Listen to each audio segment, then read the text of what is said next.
What if I told you that some of the most astonishing chapters of human history have been lying just out of sight for centuries, hidden not in dense jungles or deep oceans, but beneath the very sands we once thought of as empty and forgotten? Picture the vast, sun-scorched deserts of our world, places we often see as barren, lifeless, and timeless. But what if these deserts weren't always so silent? What if beneath those endless dunes there are entire cities, sleeping cities that once pulsed with life, energy, and the vibrant exchange of ideas, goods, and cultures? These newly uncovered desert cities are more than just archaeological curiosities. They are rewriting the history books in real time, revealing secrets about ancient trade that challenge everything we thought we knew about how our world connected long before globalization became a modern concept. From the rose-red wonder of Petra to the grand colonnades of Palmyra, these lost hubs are emerging from the dust, telling stories of merchant caravans, precious commodities, and cultural fusion that stretched across continents.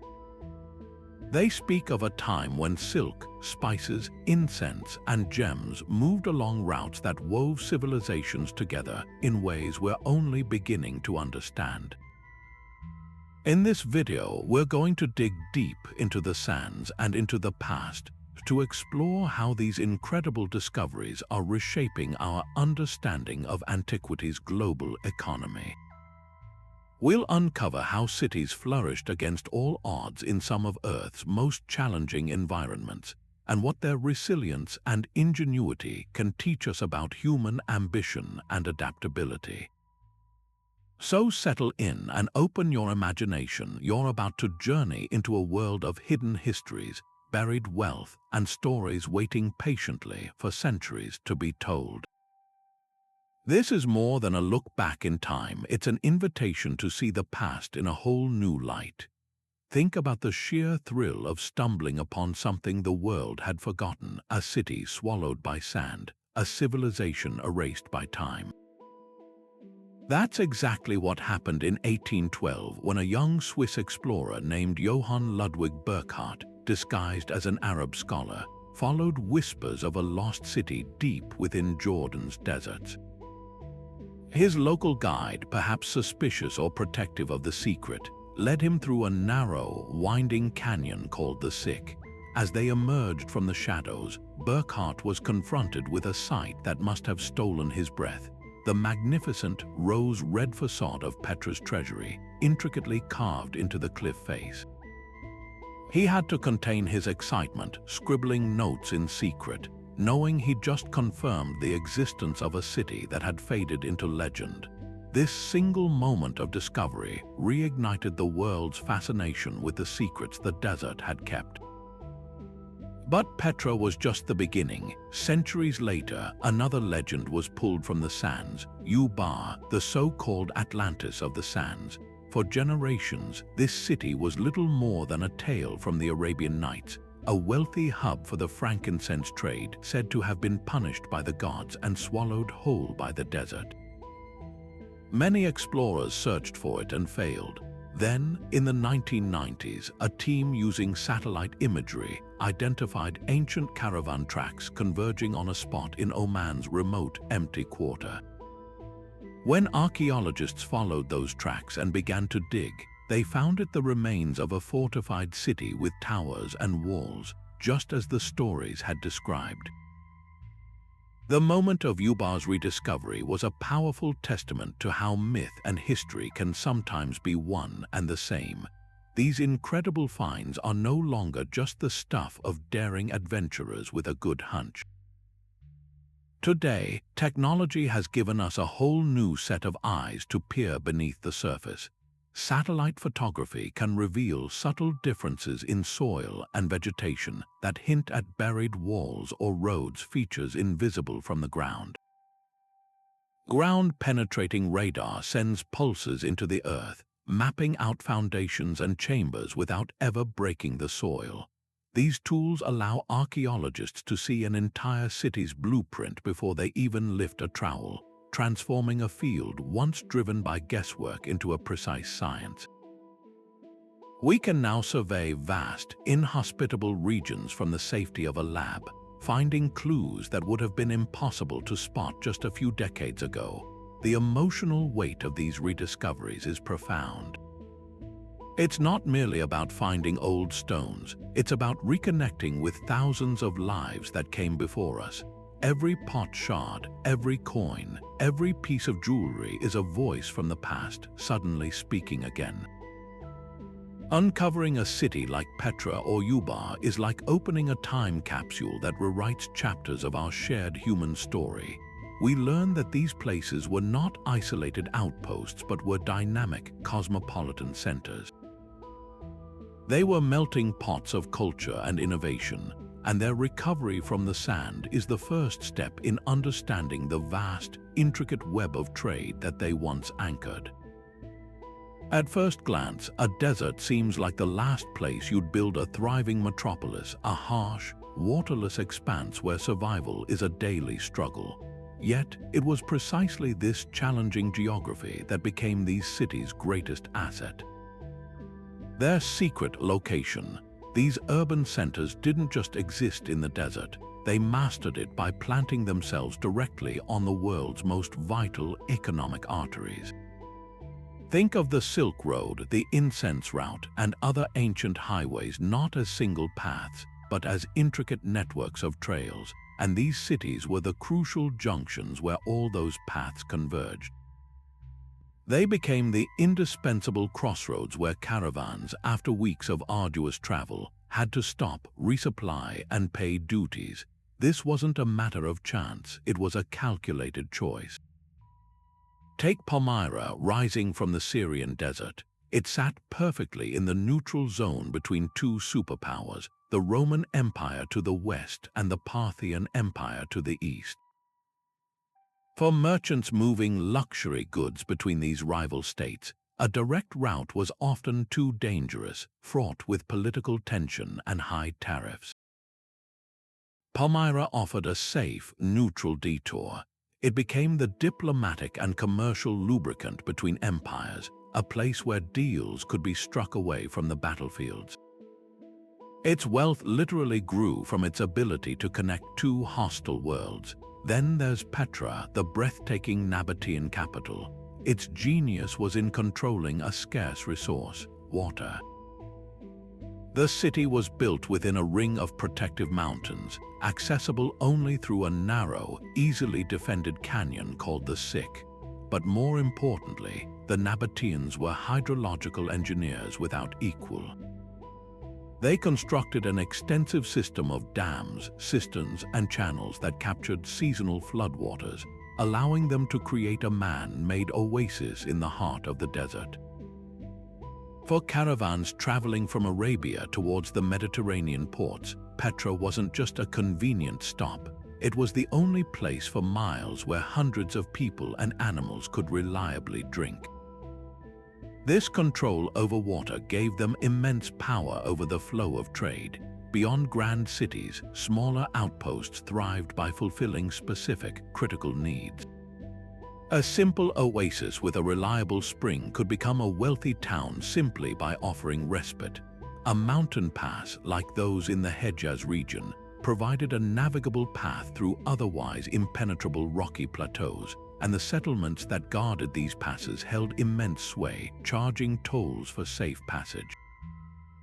A river valley, like the Euphrates where Dura-Europos was founded, offered a ribbon of fertile land and a natural highway through arid plains. Geography dictated every aspect of survival and success.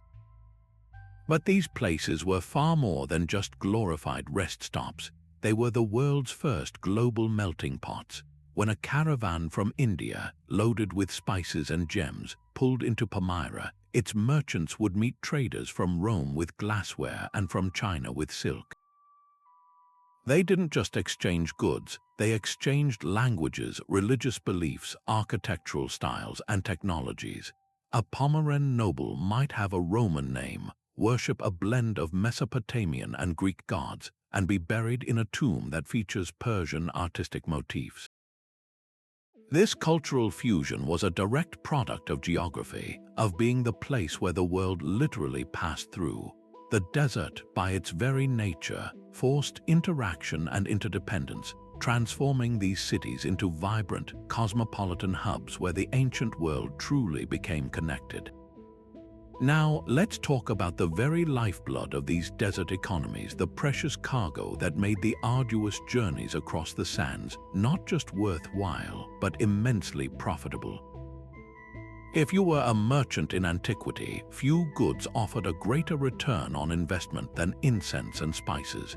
These weren't mere luxuries, they were necessities that fueled religion, medicine, and daily life across the ancient world.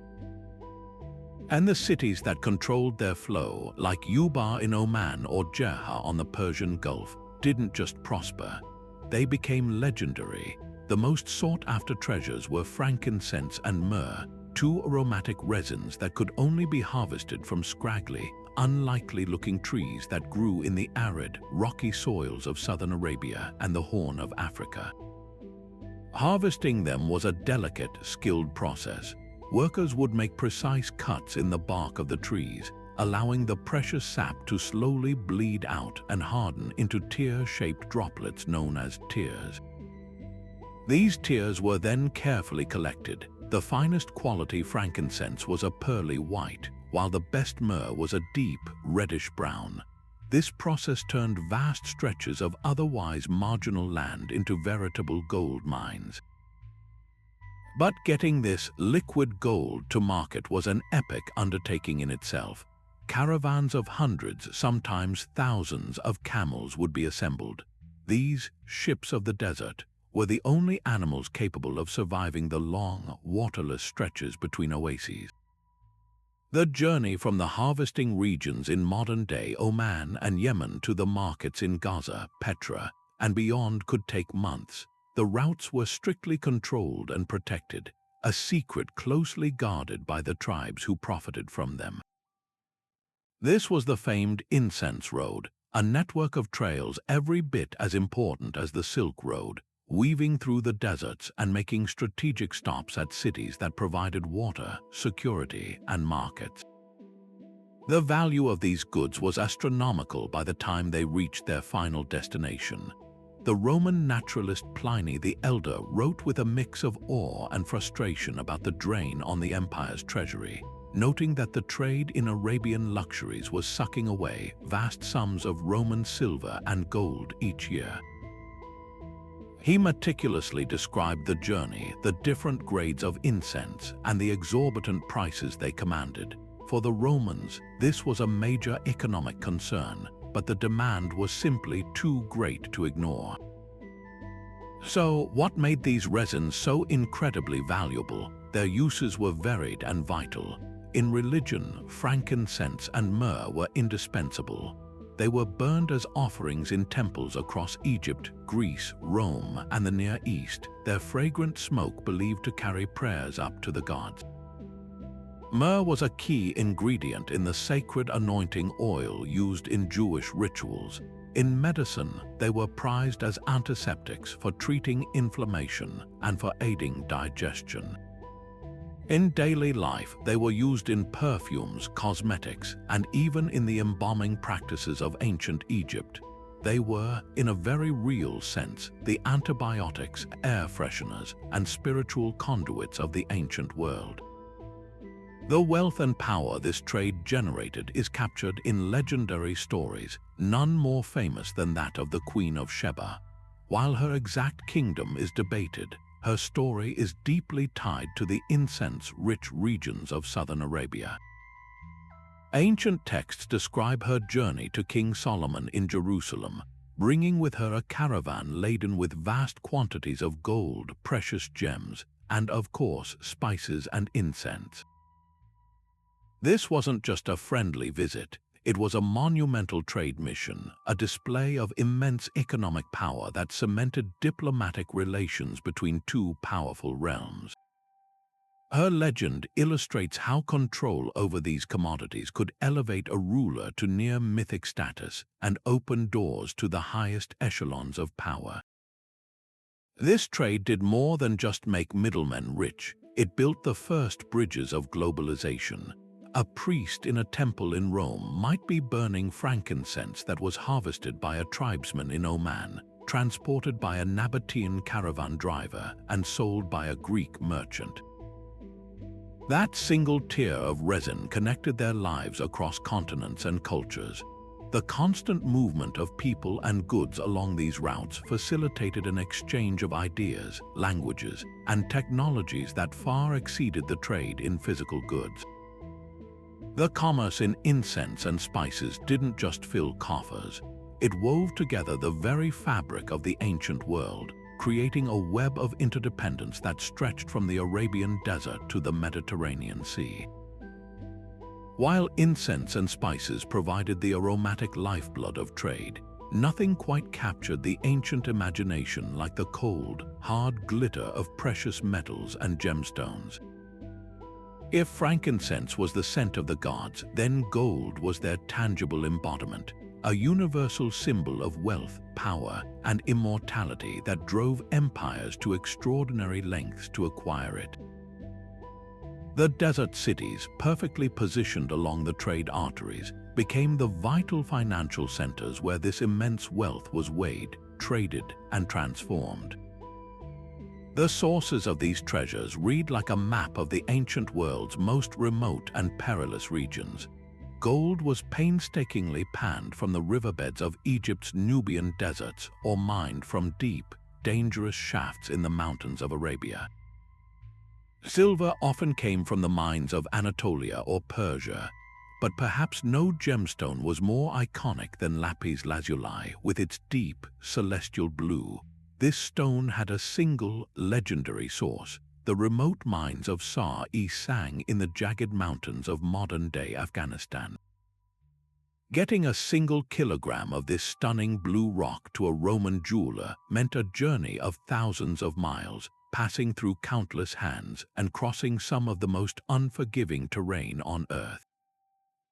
This incredible journey is what made the middlemen in cities like Petra and Palmyra so powerful and so essential. These cities didn't just sit on the route, they actively managed and profited from every step of the process. Think of them as ancient versions of major financial hubs. Caravans arriving from the east would be unloaded, their raw metals and rough gemstones assessed for quality and purity. Skilled local craftsmen in workshops would then refine the gold and silver, often minting it into standardized coins that bore the faces of local kings or gods. A merchant from Rome wouldn't have to worry about the trustworthiness of a strange, foreign lump of gold. He could confidently trade for a silver tetradrachm minted in Petra, knowing its weight and purity were guaranteed by the Nabatean kingdom's authority. This ability to standardize value was a revolutionary economic innovation. The sheer scale of wealth generated by this trade left ancient observers in awe. The Greek geographer Strabo, writing in the 1st century, described the Nabateans as a people who were exceptionally fond of accumulation, noting that they had accumulated vast quantities of silver and gold from their trade. He wasn't exaggerating. Archaeological evidence provides stunning proof. In Petra, hordes of coins have been discovered, hidden away in times of crisis and never recovered by their owners. In Palmyra, excavations of tower tombs have revealed exquisite jewelry buried with the elite necklaces woven with gold and pearls, rings set with carved gemstones, and delicate earrings that showcase a blend of Greek, Persian, and local artistic styles. Each piece tells a story of distant origins and cosmopolitan taste. The technology behind this trade was as impressive as the goods themselves. Mining was a brutal but sophisticated endeavor. Ancient miners used fire setting, where they would light fires against rock faces to heat the stone and then douse it with water, causing it to crack and shatter. They then used stone hammers and bronze picks to extract the ore. Metallurgy advanced rapidly to meet demand. Smelting furnaces became more efficient at separating precious metals from ore, and artisans developed advanced techniques like granulation, where they would fuse tiny beads of gold onto a surface to create intricate, shimmering patterns on jewelry. Beyond their beauty and monetary value, these materials held profound symbolic power. Gold was not just for coins and necklaces, it was for crowns, ceremonial vessels, and the gilding of temple statues, a direct connection to the divine. Gemstones were believed to hold protective properties. Lapis lazuli was associated with the heavens and the night sky, often used in the death masks of pharaohs to ensure their safe passage to the afterlife. To possess and display these items was to broadcast one's status, piety, and connection to a wider, magnificent world. The flow of precious metals and gems through these desert hubs did more than fuel economies. It built empires, decorated temples, and created a visual language of power that resonated across continents. But beyond the gleam of gold and the scent of incense, there was another category of goods that spoke directly to status, identity, and the very fabric of daily life: fine textiles and exquisite luxury items. While precious metals were stored away and incense burned into smoke, silk, cotton, and wool were worn on the body, a visible, tangible display of wealth and connection to a wider world. These materials, along with beautifully crafted glassware, intricately carved ivory, and rare perfumes, formed the final, crucial layer of ancient trade, turning desert cities into bustling showrooms of global craftsmanship. Imagine the sensation that Chinese silk must have caused when it first reached the Roman elite. This wasn't just a new fabric, it was a revelation. Lightweight, shimmering, and impossibly smooth to the touch, it felt unlike any local wool or linen.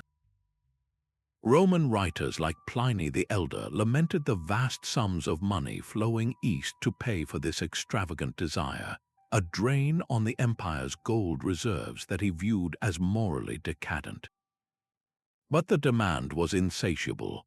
This single commodity created a direct economic link between the Han Dynasty in China and the streets of Rome, a link that was forged and maintained through the desert cities along the way.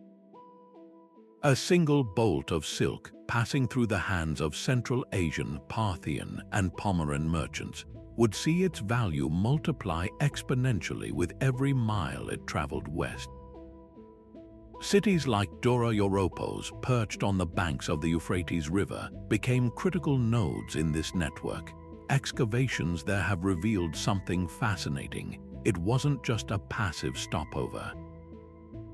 Archaeologists have uncovered evidence of local textile production on an industrial scale. They found dyeing vats stained with the deep, expensive hues of Tyrian purple and crimson, colors derived from rare sea snails and insects that were worth more than their weight in gold.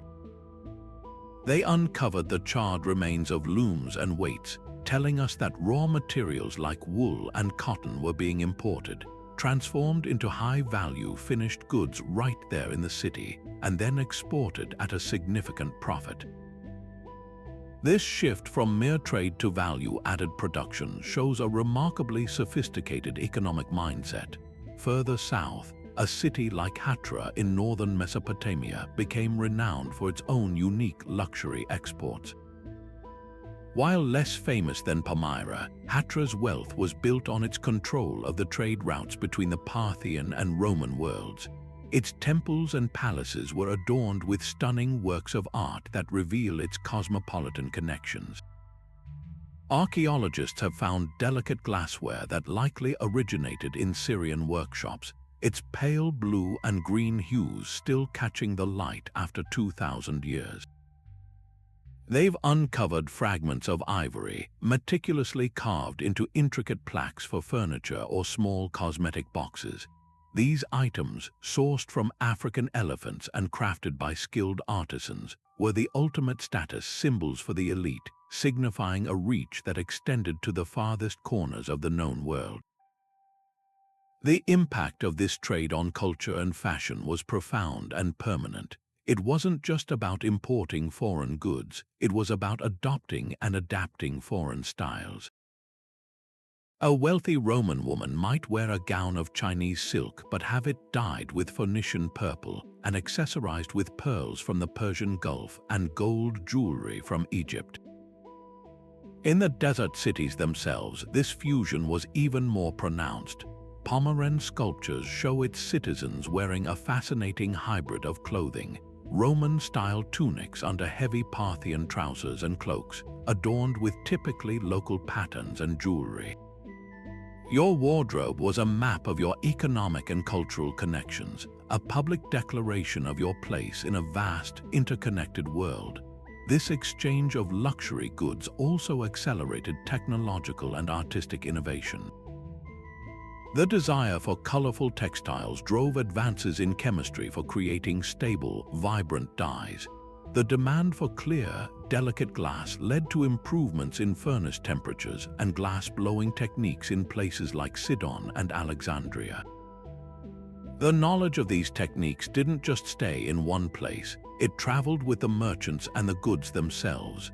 A glassblower from Egypt might settle in Hatra, bringing his methods with him and adapting them to local tastes, creating a new, hybrid style of art that was then exported further along the trade routes.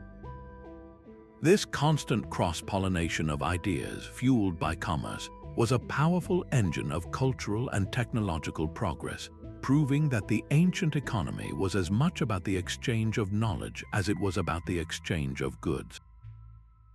Organizing a caravan for a months-long journey across the desert was an undertaking of monumental scale and complexity, far beyond simply loading up a few camels and heading out. It was a feat of logistics that would impress even a modern supply chain manager. A major trade caravan could be a small city on the move, comprising hundreds, sometimes even 1,000 camels. Each of these ships of the desert could carry loads of up to 500 pounds, but they also required careful management.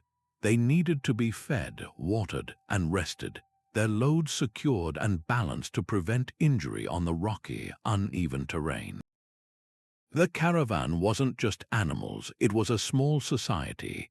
There were cameleers to handle the beasts, armed guards to deter the ever-present threat of bandits, guides who could navigate by the stars and read the subtle signs of the desert, and merchants who were both financiers and risk-takers.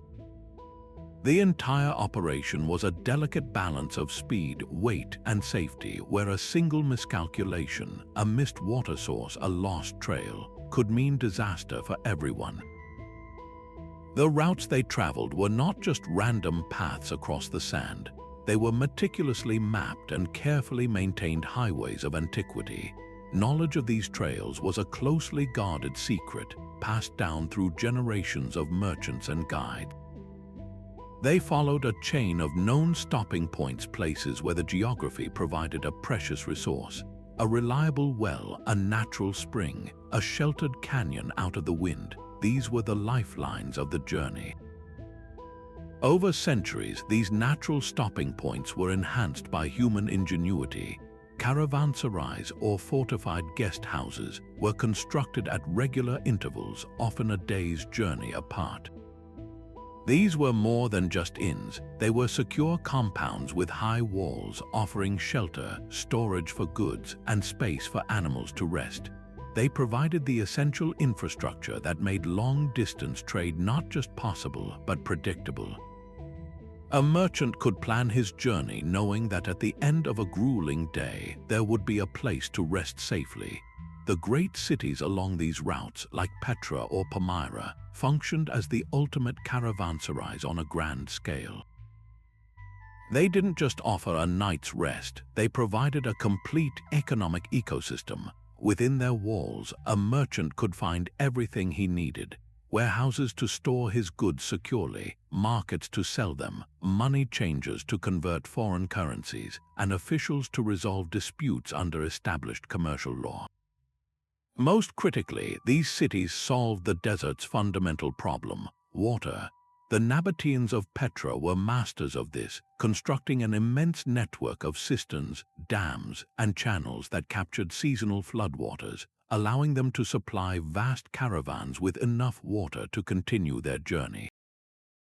This ability to provide security and resources is what turned strategic locations into immensely wealthy powerhouses. The journey, however, was fraught with constant peril.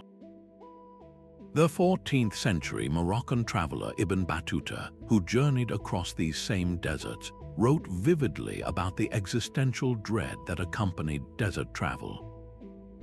He described the terrifying loneliness of the expanse and the very real fear of the noonday demon, a term for the disorienting and deadly effects of heat stroke and thirst.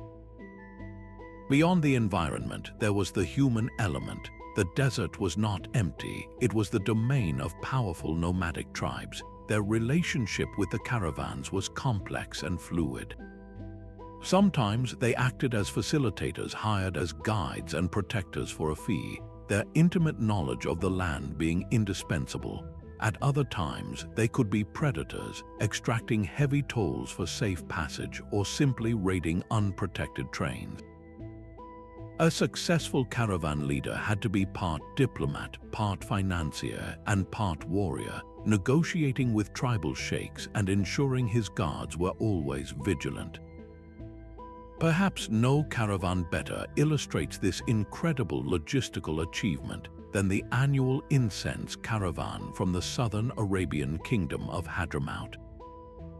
Historical sources describe a grand procession that was almost a religious pilgrimage. The journey to markets in the north took several months, and the caravan was so large and well protected that it functioned as a mobile sovereign state. It moved with the blessing of the tribes whose land it crossed, and its arrival was a major economic event.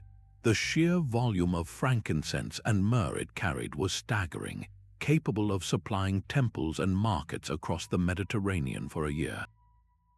The safe passage of this caravan was not just a commercial concern, it was a matter of international importance, ensuring the smooth functioning of religious and social life thousands of miles away. The silent, empty desert vistas we see today were once traversed by these arteries of commerce, humming with activity and representing one of the most ambitious and sustained logistical efforts the ancient world ever produced. The flow of goods was only one part of the story. Perhaps the most lasting legacy of these desert hubs was the invisible cargo they carried, ideas, beliefs, and artistic styles that blended together to create entirely new cultural identities.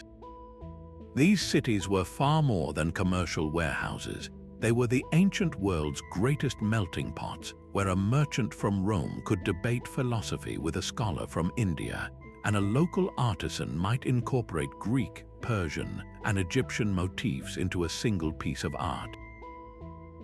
This constant, vibrant cross-pollination turned trade routes into channels for diplomacy, innovation, and profound cultural transformation.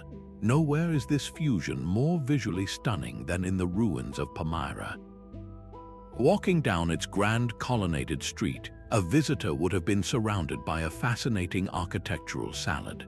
The columns themselves are distinctly Roman in their order and scale, but look up at the lintels and you'll find intricate carvings of local deities like Bel and Bolshemin, adorned with Parthian-style drapery and surrounded by Persian-inspired floral patterns. The tombs outside the city are even more revealing. Elaborate funerary sculptures depict Palmyran nobles in a hybrid of fashions. The men often wear the heavy, patterned trousers of the Parthian East, combined with the draped cloaks of the Roman West. Their inscriptions are equally mixed, written in a local dialect of Aramaic but frequently including names of Greek or Roman origin. This wasn't a society choosing one culture over another. It was confidently creating something entirely new, a unique Palmyran identity that allowed it to navigate between empires. This cultural blending was a direct strategic advantage. For a city like Palmyra, acting as a neutral trading post between the rival Roman and Parthian empires. Displaying a mixed culture was a form of diplomacy. It signaled to everyone, "We understand you, we are like you." This cultural fluency extended to their legal systems. Inscriptions detailed treaties negotiated by Palmyra with surrounding nomadic tribes, not with threats of military force, but with agreements ensuring safe passage for caravans in exchange for payments or access to city resources. These were sophisticated diplomatic accords that recognized the interdependence of the desert's settled and nomadic peoples, turning potential adversaries into economic partners.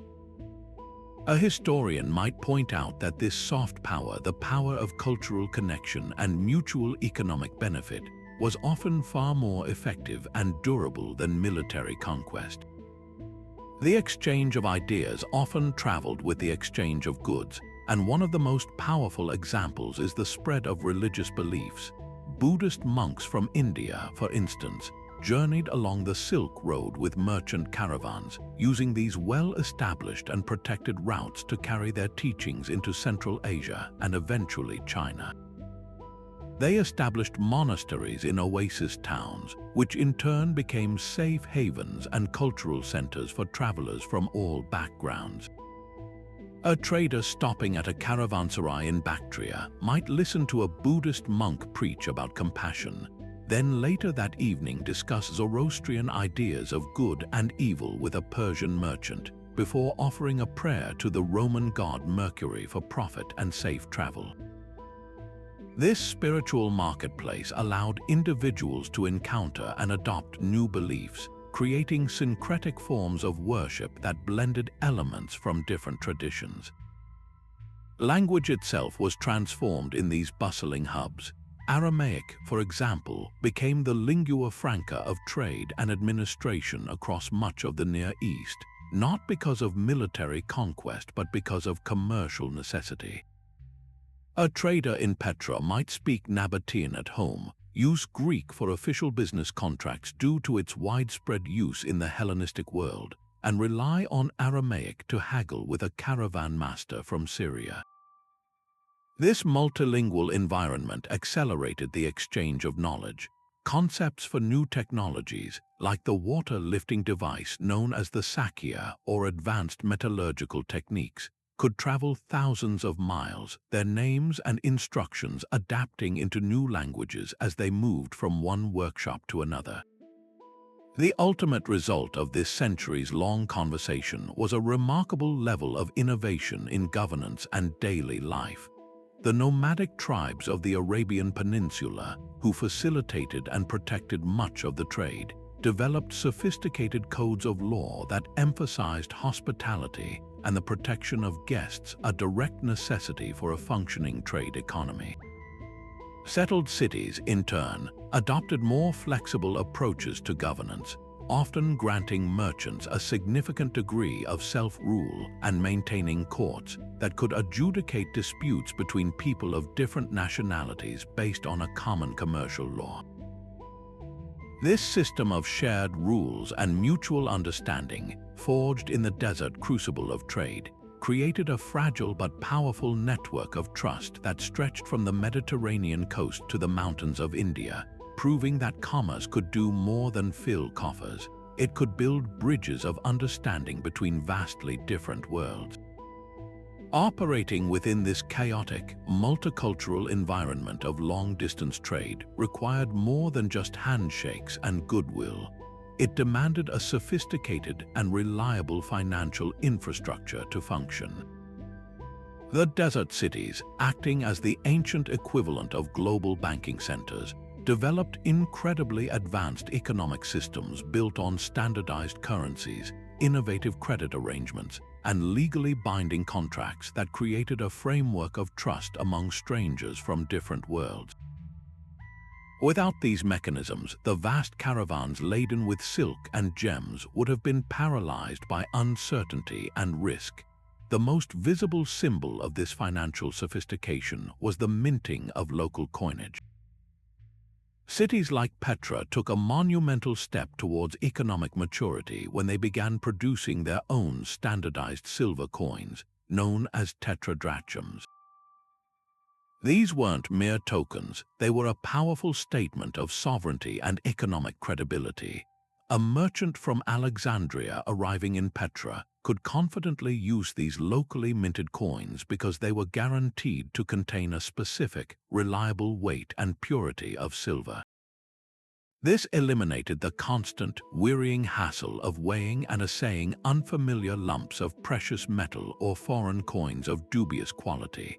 The coins themselves were miniature billboards. They were often stamped with the image of the Nabatean king, linking the state's authority directly to the currency's value, and sometimes featured symbols of local deities, invoking divine protection for the transaction. This system of trusted local currency greased the wheels of commerce, allowing for faster, more efficient transactions and creating a common language of value that everyone, regardless of origin, could understand. But currency was only part of the story. The real genius of these ancient financiers lay in their development of credit and banking systems designed to mitigate the immense risks of long-distance trade. Imagine a Palmyran merchant financing a caravan to India. The upfront costs were staggering, purchasing the goods for export, hiring guards and cameliers, acquiring supplies for a journey that could last over a year. He couldn't possibly carry all the physical silver needed to cover expenses along the way. Instead, he might turn to a local money lender or a temple, which often acted as a bank, to obtain a loan. The terms would be recorded in a formal contract, a practice we know from documents found at sites like Dura-Europos. These contracts specified the loan amount, the interest rate, which was often high to reflect the huge risk of the caravan never returning, and the collateral, which could be the merchant's home, his other assets, or even the future cargo itself. This system of credit was revolutionary. It allowed merchants to undertake ventures far beyond their immediate liquid capital, fueling economic growth and expansion. It also created a network of financial interdependence. A loan issued in Palmyra might be repaid with profits earned from the sale of Indian spices in Gaza, with the entire transaction managed through a network of trusted associates in different cities. This required an extraordinary level of record-keeping and communication. Economic historians point to the discovery of ledgers, receipts, and even early forms of letters of credit in these ruins as evidence of a highly literate commercial class that managed complex accounts across vast distances. One expert describes it as the birth of international finance, a system built not on digital networks but on personal trust, legal contracts, and the meticulous keeping of written records. The ultimate goal of all these systems, standardized coins, enforceable contracts, and credit networks, was to build trust. In a world without international courts or universal banking laws, trust was the most valuable commodity of all. Trade agreements between cities, often brokered by merchant guilds, helped establish this trust on a macro level, guaranteeing fair treatment and legal recourse for traders from partner states. On a personal level, a merchant's reputation was his bond. A history of honoring contracts and repaying debts meant he could secure better loan terms and find more partners willing to do business.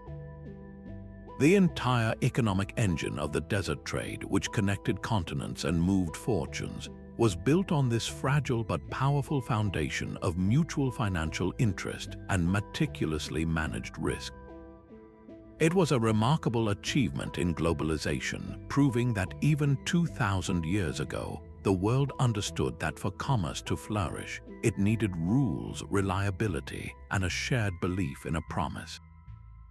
To truly grasp the genius of these desert hubs, you have to look past the goods they traded and examine the physical stage upon which this grand economic drama unfolded. The architecture of these cities wasn't just for show. It was a highly sophisticated and purposeful machine engineered for one thing: facilitating commerce on an unimaginable scale. Every building, from the grandest temple to the most humble cistern, was a cog in this well-oiled machine, designed to attract service and profit from the endless flow of trade. The most immediate needs of a traveling caravan were security and storage. After weeks in the barren desert, a merchant's first priority was to safeguard his precious cargo. This is where massive fortified warehouses came into play. In a city like Petra, these were not simple sheds but secure, often subterranean, chambers carved directly into the rose-red cliff faces. Their thick rock walls provided natural insulation against the searing heat, keeping delicate goods like papyrus or textiles from deteriorating, while their hidden or guarded entrances protected against theft. Right next to these warehouses lay the bustling heart of the city, the marketplace or agora. Palmyra's grand colonnade is a breathtaking example. This nearly 4,000-foot-long avenue, lined with towering columns, was far more than a beautiful promenade. Each column had a projecting bracket about halfway up, designed to support wooden beams that held awnings, shading the countless shops and stalls below from the relentless desert sun. Here, under the shaded colonnades, merchants from across the known world would haggle, contracts were sealed, and currencies were exchanged, all in an environment designed for comfort and efficiency. But the true marvel of engineering, the innovation that made everything else possible, was water management. In a landscape where rain might only fall a handful of times a year, controlling water was the ultimate source of power. The Nabateans of Petra were the undisputed masters of this art. Archaeologists studying the site have mapped an incredibly complex network that seems to defy the very aridity of the environment. They didn't just dig wells, they sculpted the entire landscape to capture every single drop of water. They constructed massive dams at the entrance of the Sick to divert flash floods, a destructive force that they cleverly turned into a resource. They carved deep, narrow channels into the canyon walls, guiding the captured water into a city-wide system of ceramic pipes and vast underground cisterns. These cisterns, some large enough to hold thousands of gallons, were plastered to prevent seepage and kept the water cool and clean.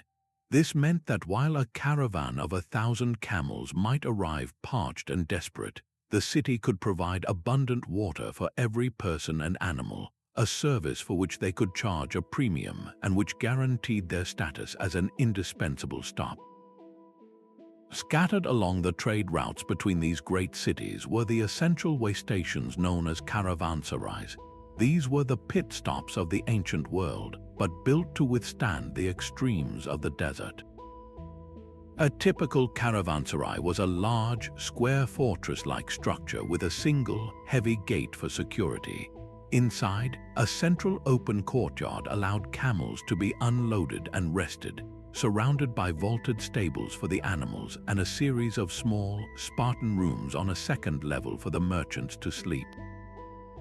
The ground floor also housed a mosque, a small bathhouse, and often a repair shop for fixing damaged wagons and harnesses. Their design was uniformly practical across thousands of miles from Syria to Persia. A traveler would know exactly what to expect upon arrival: a safe, walled refuge where they could recover from the day's journey under guard before setting out again at dawn. The sheer number of these structures, often a day's journey apart, speaks to the immense volume of traffic these routes sustained. Perhaps the most poignant insight from archaeologists is how these structures reflect a deep understanding of the local environment. In Palmyra, for instance, the grand temples like the Temple of Bel were not just religious centers. They also functioned as secure, sacred banks where merchants could deposit their wealth under the protection of the gods, a powerful deterrent against theft. The design of the city's streets often considered wind patterns, providing natural ventilation to cool public spaces. The building materials themselves were chosen for their properties, thick mud brick or stone for insulation against heat and cold. This architectural ingenuity wasn't about conquering the desert, but about harmonizing with it, about using an intimate knowledge of the land to create oases of civilization and commerce where none should rightfully exist. The silent, crumbling walls of a caravanserai or the intricate channels carved into Petra's rock are a testament to a forgotten age of engineering brilliance, all dedicated to the simple, powerful act of connection. At the heart of these bustling commercial empires were the merchant elites, a class of individuals whose wealth and influence rivaled and sometimes even surpassed that of traditional kings and priests. Unlike the rigid, birthright-based aristocracies of older empires, the social hierarchy in cities like Palmyra and Petra was remarkably fluid. Your status wasn't necessarily determined by who your ancestors were, but by what you could acquire and achieve through commerce. This created a unique social dynamism where a shrewd caravan owner or a savvy financier could amass a fortune and climb to the very top of the social ladder, fundamentally reshaping the traditional power structures of the ancient world. This new wealth was rarely built by individuals working alone. The scale and risk of long-distance trade demanded collaboration, leading to the rise of powerful family firms and merchant guilds that functioned like modern multinational corporations. In Palmyra, inscriptions and tax records reveal that the most lucrative trade ventures were often organized by extended families. A father might provide the initial capital from his base in the city, while his sons or nephews would personally lead the caravans to distant markets in Persia or sail on ships to India. Other relatives would manage the warehouses, negotiate with local officials, or oversee the money-changing operations back home. This kept the business and its profits within a trusted kinship network, minimizing the risk of betrayal and ensuring that commercial secrets and contacts were passed down through generations. These family syndicates became so powerful that they could effectively set prices, influence foreign policy, and command private security forces to protect their interests. The lifestyles of these merchant princes were the stuff of legend, even in their own time. A Greek historian named Appian, writing about the wealth of the Orient, described the Palmyrans as a people who flourished by trade, noting that their caravans brought them the most expensive goods from the Persians and the Romans. This wealth was put on spectacular display. They built vast, sprawling villas on the outskirts of the city, homes equipped with courtyards, elaborate bathing suites, and reception halls designed specifically for hosting lavish business dinners. They adorned themselves with the finest imported silks and the most intricate gold jewelry, set with pearls from the Persian Gulf and emeralds from Egypt. Their banquets featured exotic spices from India, fine wines from Gaul, and delicacies shipped in from across the known world. This conspicuous consumption wasn't just about personal pleasure. It was a calculated performance of power and success, a way to attract new business partners and intimidate rivals. Yet their most lasting legacy, and perhaps their most strategic investment, was in the very fabric of their cities. Eager to cement their social status and gain the favor of both the people and the gods, these merchant elites became incredible patrons of the arts and public works. They paid for the construction of grand temples, colonnaded streets, theaters, and agoras, the very infrastructure that made their cities attractive and functional hubs.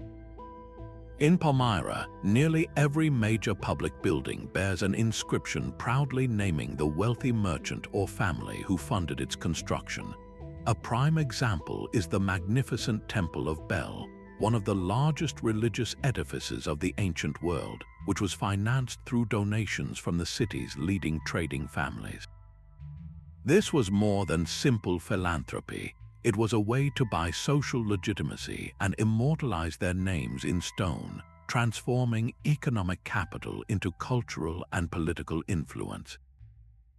This influence inevitably spilled over into the political arena.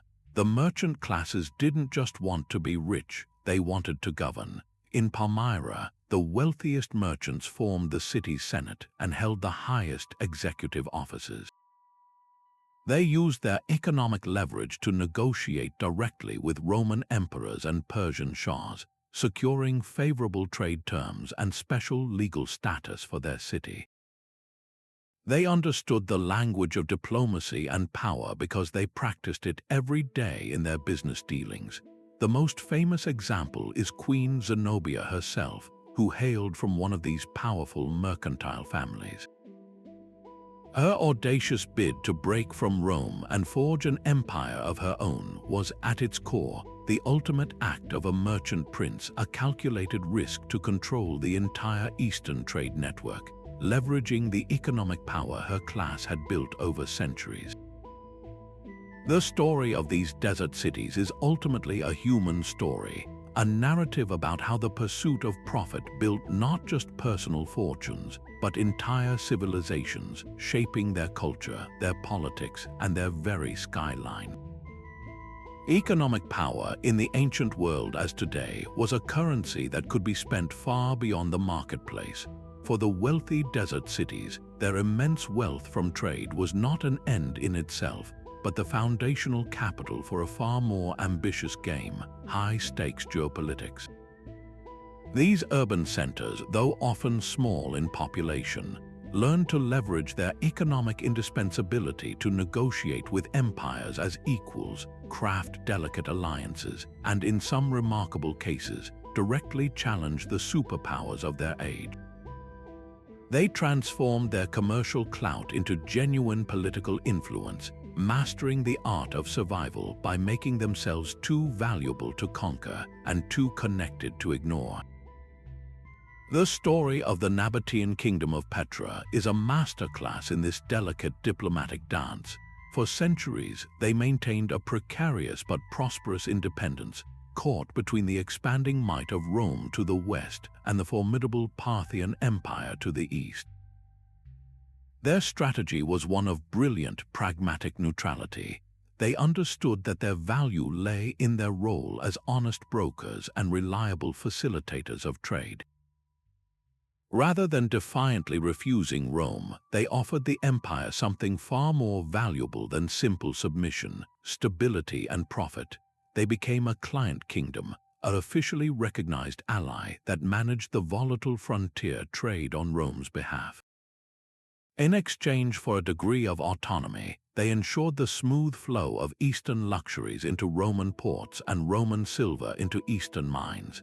They paid tribute not as a sign of weakness, but as a strategic investment in their continued independence. It was a calculated bargain that allowed them to retain their king, their gods, and their unique culture for generations, all while amassing incredible wealth under the watchful, but largely non-interfering eye of Rome. This relationship was cemented through more than just money. It was reinforced by direct military collaboration.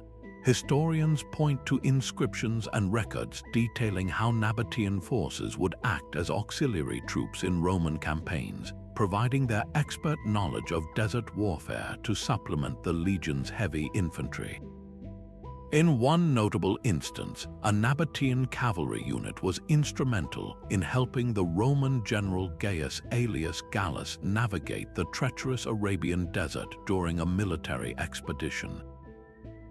This was not mere conscription, it was a partnership. By embedding themselves within Roman military operations, the Nabateans made themselves indispensable, proving their value went beyond tariffs and into the realm of security. This created a powerful bond of mutual interest. Rome gained a stable, profitable frontier and expert scouts, while Petra bought itself centuries of de facto self-rule. Then there is the breathtaking and ultimately tragic case of Palmyra under Queen Zenobia. Her story illustrates the ultimate expression of this economic power dynamic, not just influence but outright defiance. In the 3rd century, as the Roman Empire was rocked by internal crisis, Palmyra was at the zenith of its wealth. Zenobia, a queen who traced her lineage to Cleopatra and claimed the wisdom of the East, saw Rome's moment of weakness not as a threat but as a historic opportunity. The trade routes that had filled Palmyra's coffers were now the supply lines for her ambition. She mobilized the vast wealth accumulated by the city's merchant princes to raise a powerful army, merging Roman legionary tactics with the formidable horse archers of the East. In a stunning series of campaigns, her forces swept across the eastern Roman provinces, conquering Egypt, the breadbasket of the empire, and marching deep into Anatolia. For a brief, glorious moment, she carved out a Palmyran empire that stretched from the Nile to the Bosporus, directly challenging Roman hegemony. Her court became a center of intellectual and cultural revival. But her gambit was ultimately a bridge too far. The restored Roman Emperor Aurelian, recognizing the existential threat to Rome's eastern trade and prestige, marched east and after a series of hard-fought battles, besieged and captured Palmyra. Zenobia's dream of empire was extinguished. Her rebellion demonstrates the absolute peak of what economic power could achieve. It could fund a bid for imperial dominion. But it also serves as a stark warning of the limits of that power when it directly confronts the entrenched military might of a determined superpower. The political playbook for these cities was remarkably consistent. They excelled at playing larger rivals against one another.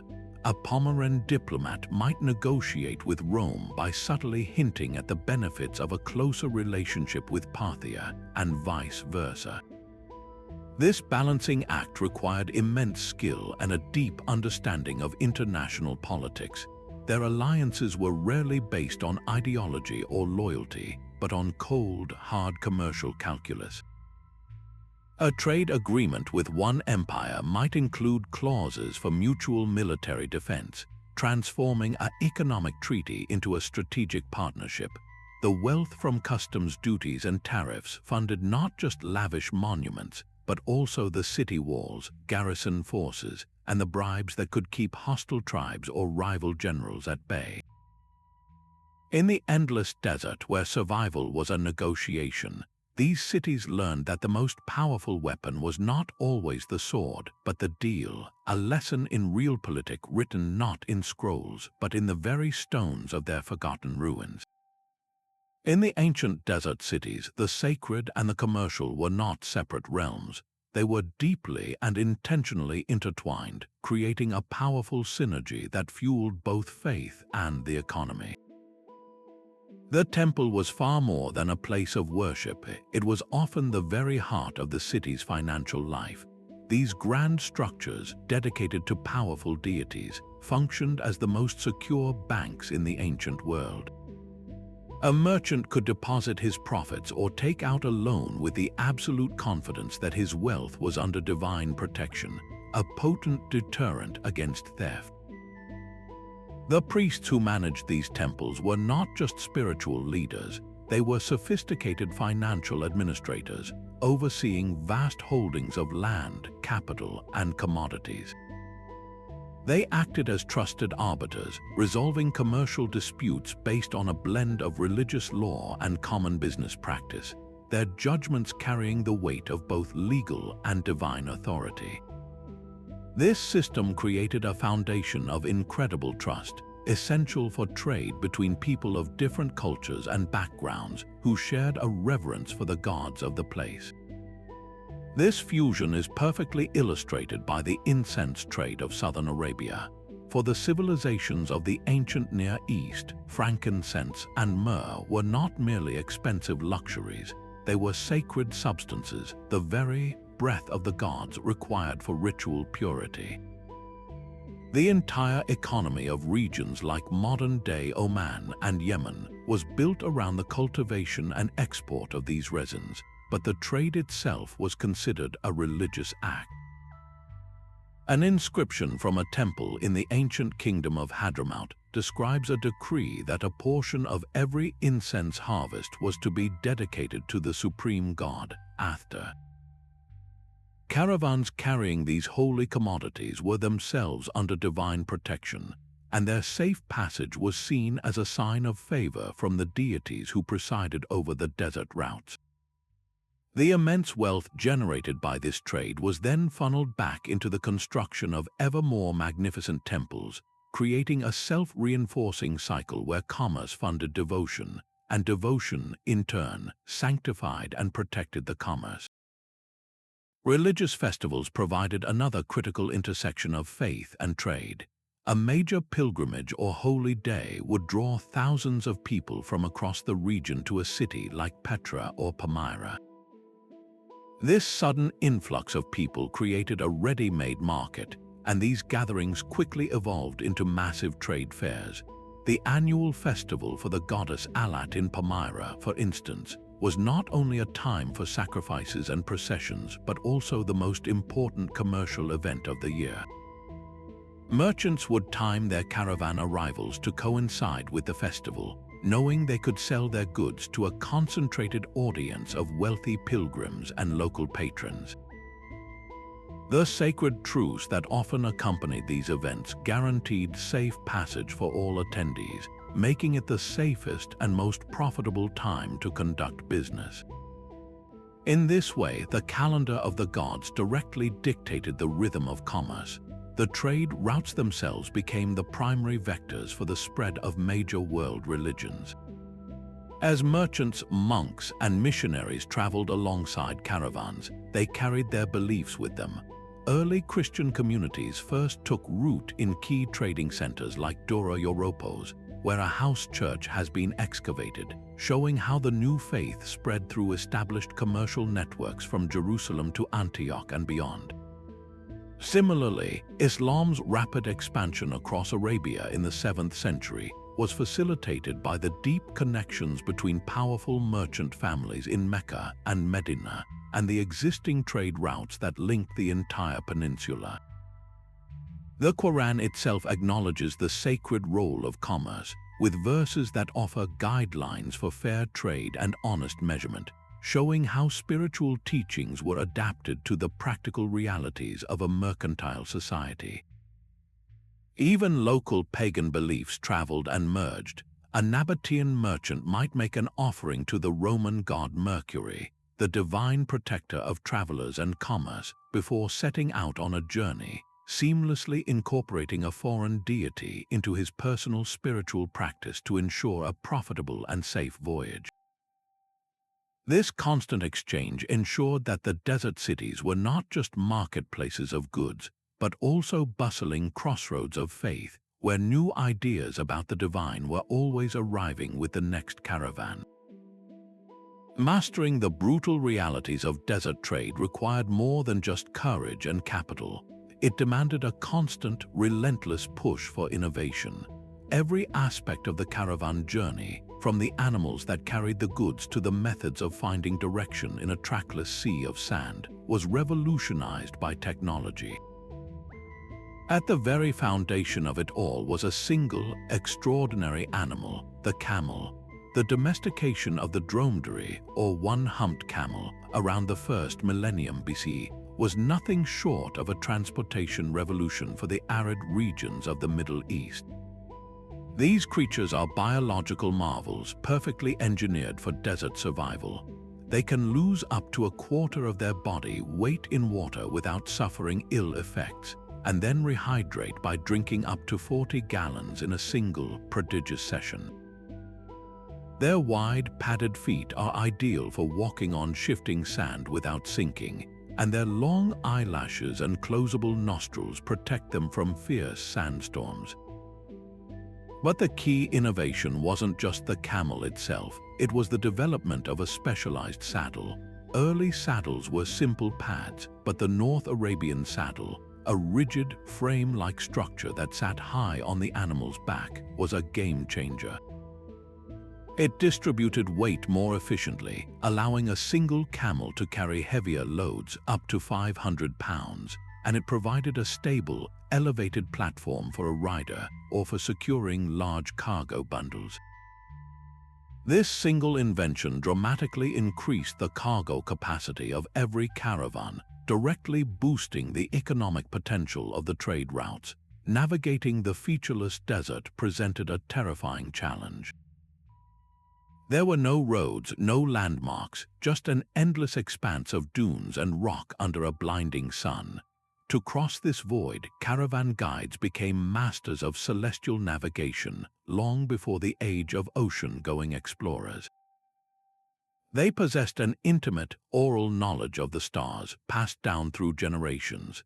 They knew which specific constellations would rise and set at certain times of the year, using them as a cosmic clock and compass to maintain a true course through the night. As technology advanced, they adopted tools like the astrolabe, a sophisticated brass instrument invented in the Hellenistic world but perfected by Islamic scholars. By measuring the angle of the sun or a known star above the horizon, a skilled navigator could calculate their latitude with remarkable accuracy, ensuring they were on the correct north-south axis for reaching a specific oasis. They also read the desert itself with an expert eye, the prevailing direction of wind-sculpted dunes, the types of rocks and gravel underfoot, and even the behavior of certain birds could all provide subtle clues to their location and the proximity of water.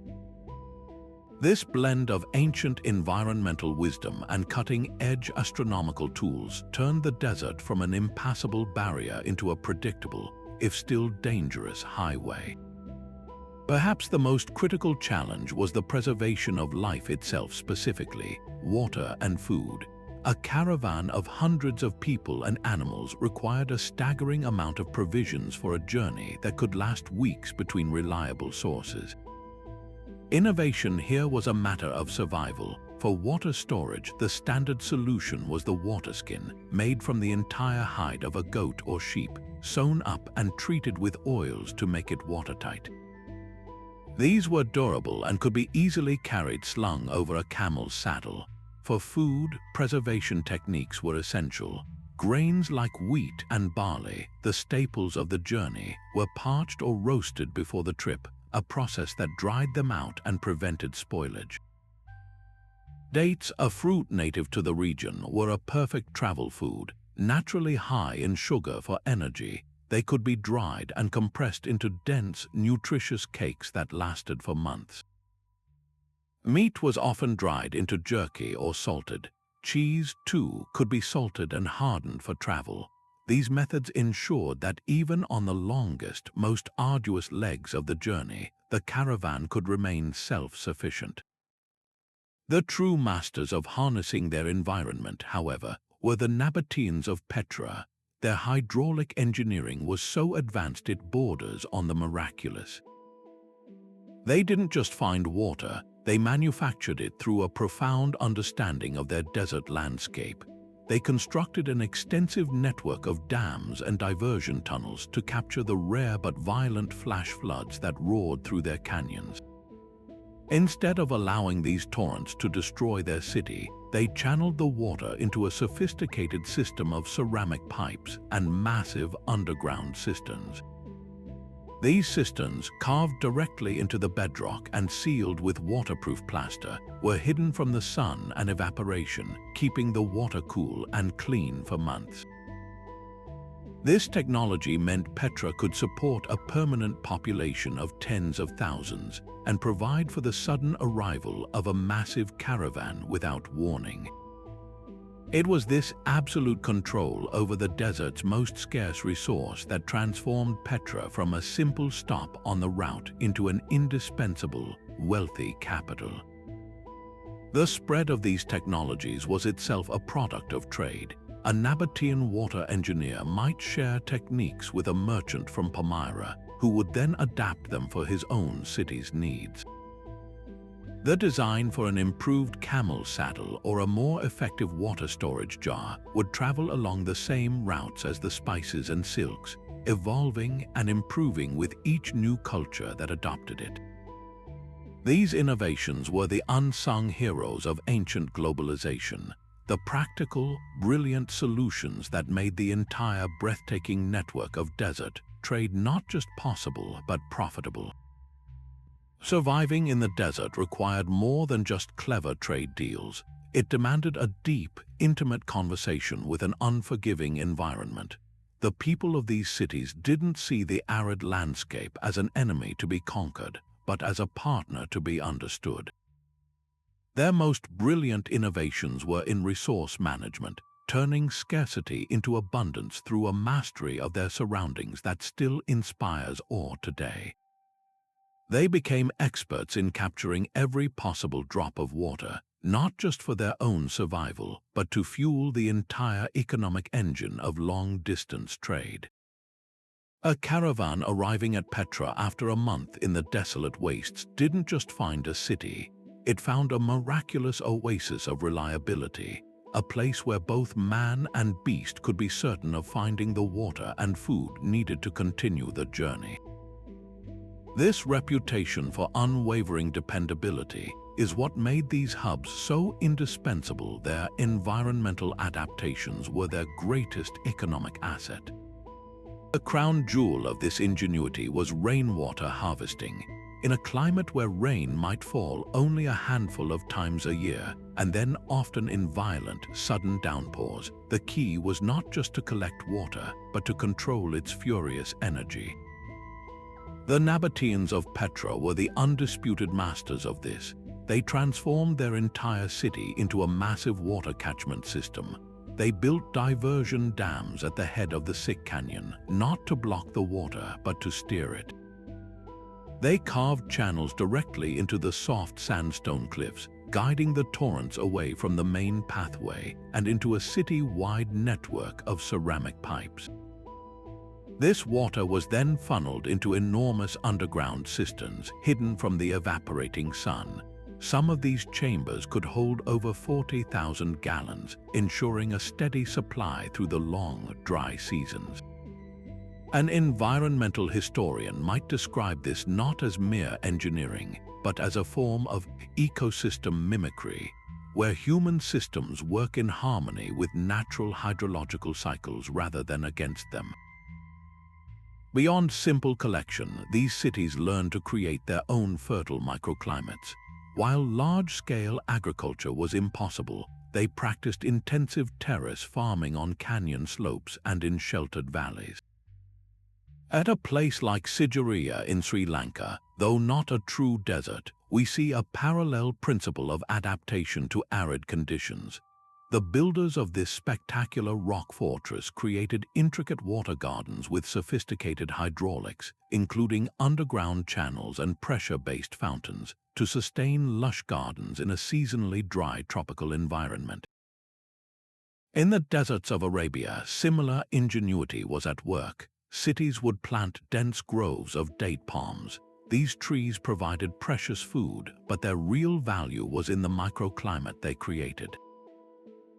Their broad canopies offered shade that significantly reduced ground temperature and evaporation rates, allowing other crops like figs, pomegranates, and vegetables to be grown in their shade. This layered agricultural approach, creating a vertical garden in the desert, maximized the use of every drop of water and every patch of fertile soil. The sustainability of these practices is a topic of great interest to modern researchers. These were not exploitative systems, they were built for longevity. The use of gravity-fed channels and subterranean storage meant they required no external energy source to function. The materials were local and durable stone, clay, and plaster. One expert notes that these systems represent a long-term investment in place, a stark contrast to the short-term extraction we often associate with ancient empires. They were designed to sustain a population indefinitely, and they did so for centuries. However, this delicate balance was profoundly vulnerable to long-term climate shifts. Paleoclimatologists studying sediment cores and stalagmite records have found evidence that prolonged periods of drought, sometimes lasting decades, did occur. A city like Petra, for all its brilliance, relied on a predictable, if limited, rainfall pattern. A shift to a permanently drier climate would have slowly drained those vast cisterns, reducing the city's capacity to support its own population, let alone the great caravans that were its lifeblood. This environmental pressure, combined with economic changes like the rise of sea-based trade routes, likely contributed to the gradual decline of these inland hubs. Their incredible resilience had limits, reminding us that even the most advanced societies must ultimately adapt to the rhythms of the planet. While the desert cities were powerhouses in their own right, their true significance lies in the fact that they were never isolated in points. They were the critical nexus points in a sprawling, intercontinental web of exchange. To see them as merely desert oases is to miss the grander picture. They were the vital inland ports of a globalized ancient world, connecting the disparate shores of the Mediterranean, the kingdoms of India, the empires of China, and the distant coasts of Africa. This was a system of breathtaking interdependence, where a shift in one part of the network could send ripples felt thousands of miles away, and the fortunes of a Roman emperor could be influenced by the monsoon winds of the Indian Ocean. The overland caravan routes, for all their glory, were only one half of this global system. They were complemented and often rivaled by maritime trade routes that moved even greater volumes of goods at a fraction of the cost. The most famous of these was the Roman spice trade with India. Every year, a fleet of massive merchant ships, some capable of carrying over 1,000 tons of cargo, would set sail from Egyptian Red Sea ports like Berenice. Their captains possessed a revolutionary piece of knowledge, the secret of the monsoon winds. They learned to ride the southwest monsoon straight across the Indian Ocean to the Malabar coast of India, and then catch the northeast monsoon back home months later. This turned a perilous, coast-hugging journey into a direct, open-water highway. This is where a city like Jeddah, on the Arabian shore of the Persian Gulf, enters the story as a perfect example of a hybrid hub. Jeddah was a desert city, but it was also a maritime power. Its wealth was built on its unique position as an interface. Overland caravans from southern Arabia, laden with frankincense, would terminate at Jeddah. There, the goods were transferred from camels to ships, which then sailed up the Gulf and into the Indian Ocean, connecting to the broader maritime network. Conversely, goods from India and beyond arriving by sea were unloaded at Jeddah and fed into the overland caravan routes heading west into the Arabian Peninsula and the Levant. Jeddah essentially functioned as a massive transshipment center, a logistics hub that seamlessly connected two entirely different modes of transportation and the vast networks they served. The scale of this interconnected trade is staggering to contemplate. The Roman appetite for Indian black pepper, for instance, was insatiable.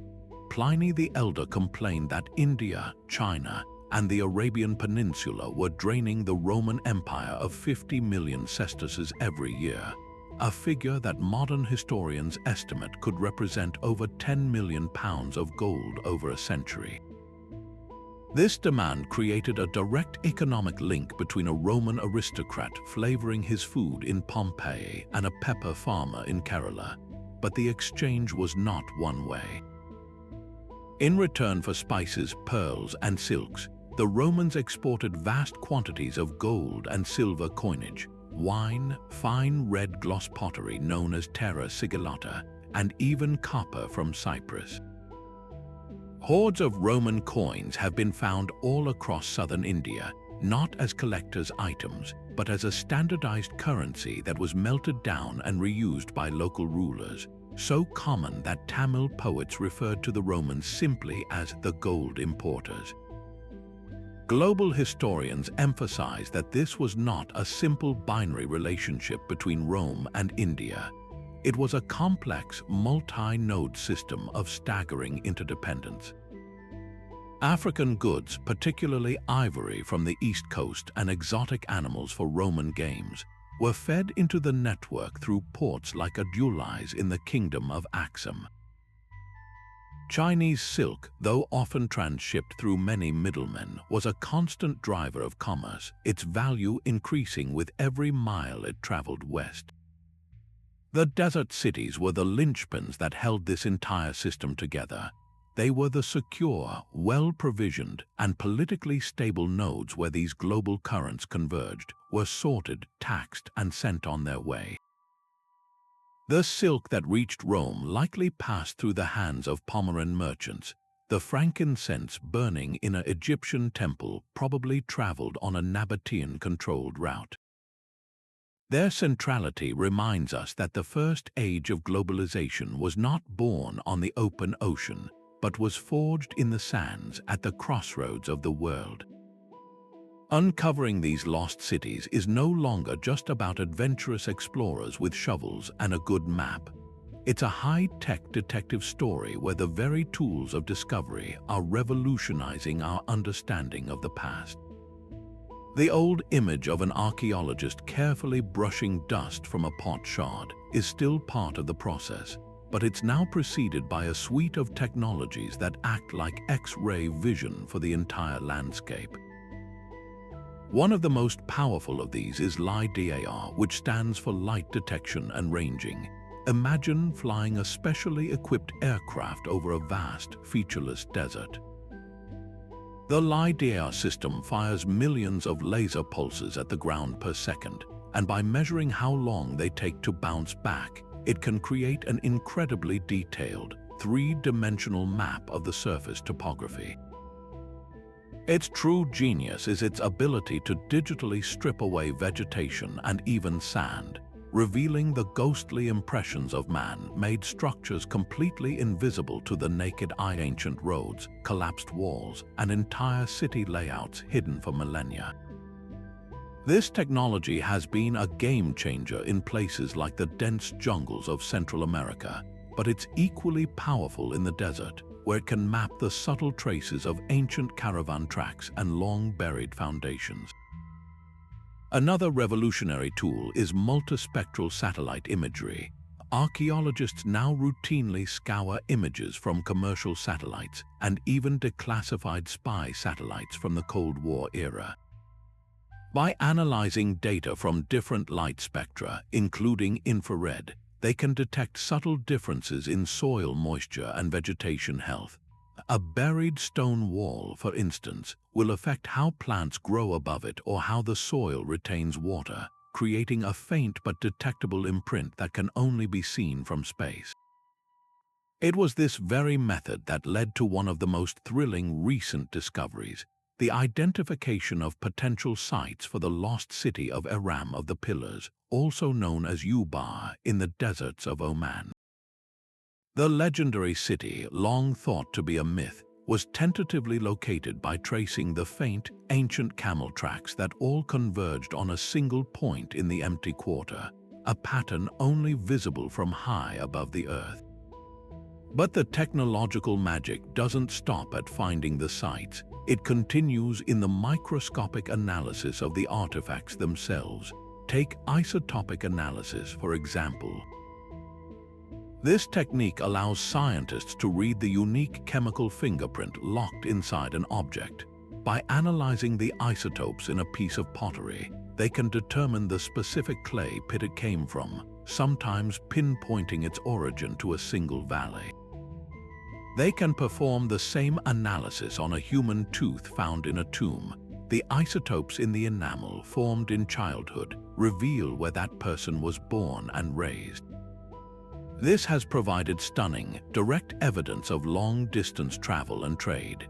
A body buried in Petra might have the isotopic signature of someone born in Egypt or even Greece, proving that these cities were truly cosmopolitan hubs where people from across the ancient world lived, worked, and died together.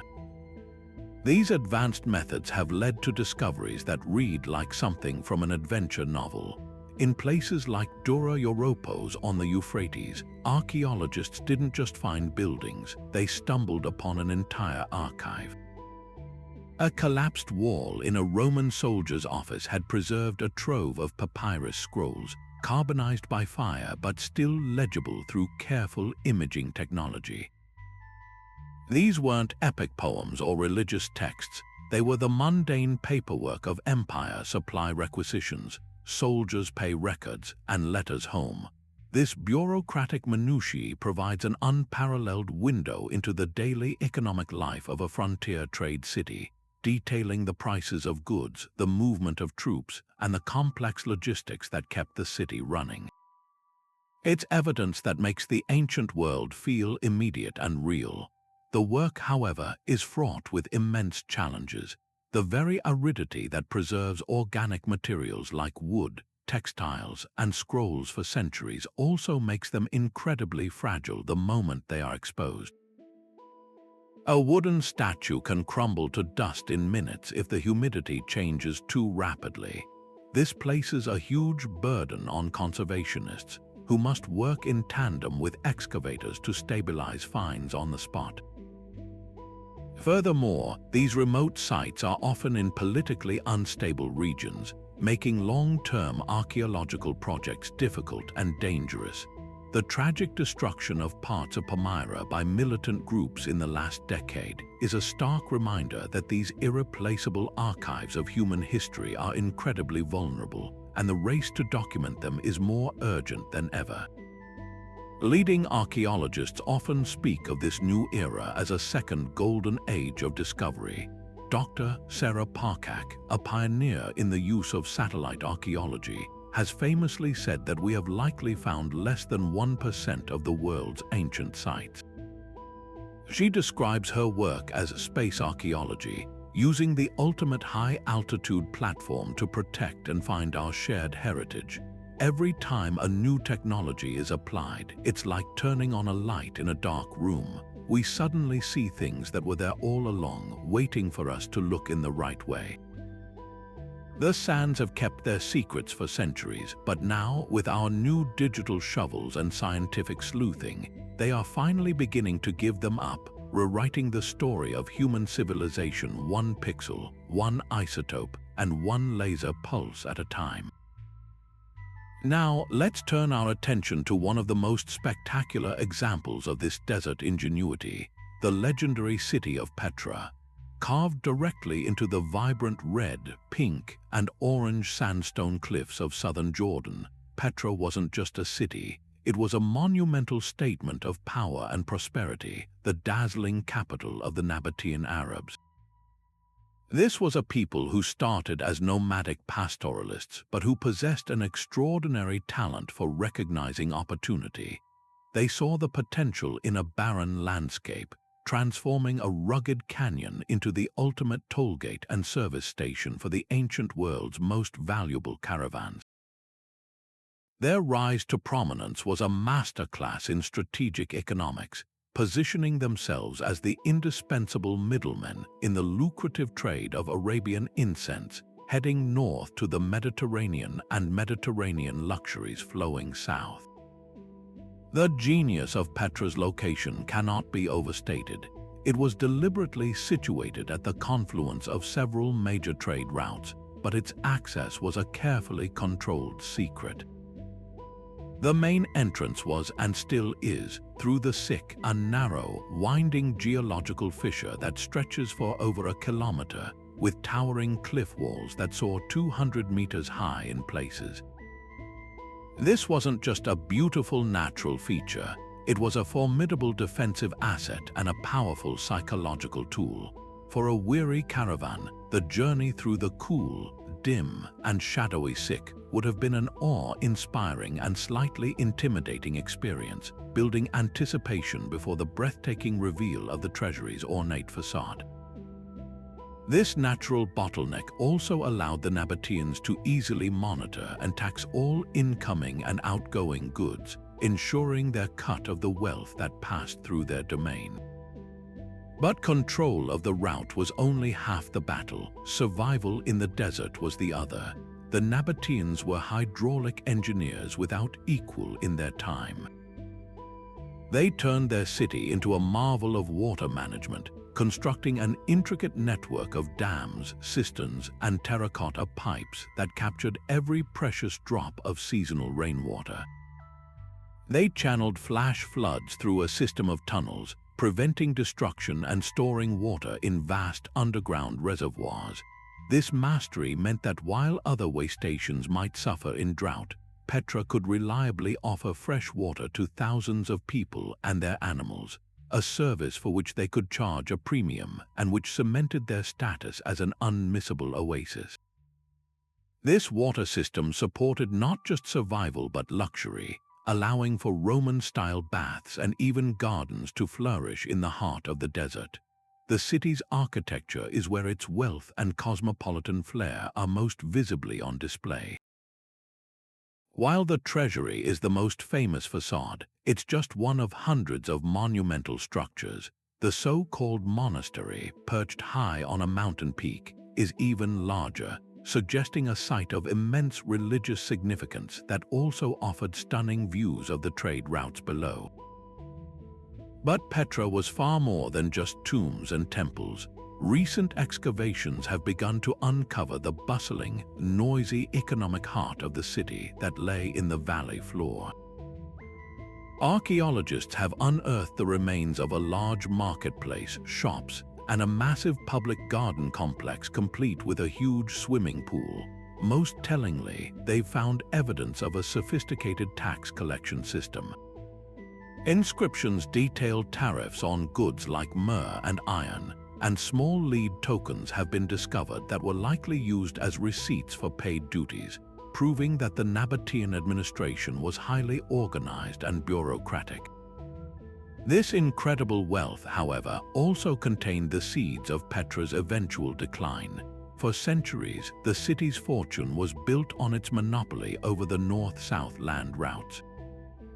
But with the rise of the Roman Empire, the game changed. The Romans, masters of logistics themselves, began to favor and develop sea routes from Egyptian ports like Berenice directly across the Indian Ocean to India. This maritime path, though still dangerous, was often faster and cheaper for moving bulk goods like pepper and spices, bypassing the many middlemen of the overland trek. Furthermore, after the Roman Emperor Trajan annexed the Nabatean kingdom in the 2nd century CE, he built a grand road, the Via Nova Traiana, that ran north to south. While this road improved connectivity, it also bypassed Petra's strategic canyon, reducing the city's control over trade and effectively making it just another stop on a Roman highway rather than the gatekeeper. The gradual shift in trade patterns, combined with a devastating earthquake in 363 CE that crippled its water system, slowly drained Petra of its economic lifeblood. The caravans grew smaller and less frequent, the wealth faded, and the magnificent rock-cut city was gradually abandoned to the sands and to local Bedouin herders, its memory preserved only in cryptic legends until Burckhardt's incredible rediscovery. Petra's story is the ultimate parable of ancient globalization, a testament to how ingenuity can build an empire in the most unlikely place, but also a sobering reminder that in a connected world, no city is an island, and economic currents can shift in ways that even the most brilliant engineers cannot control.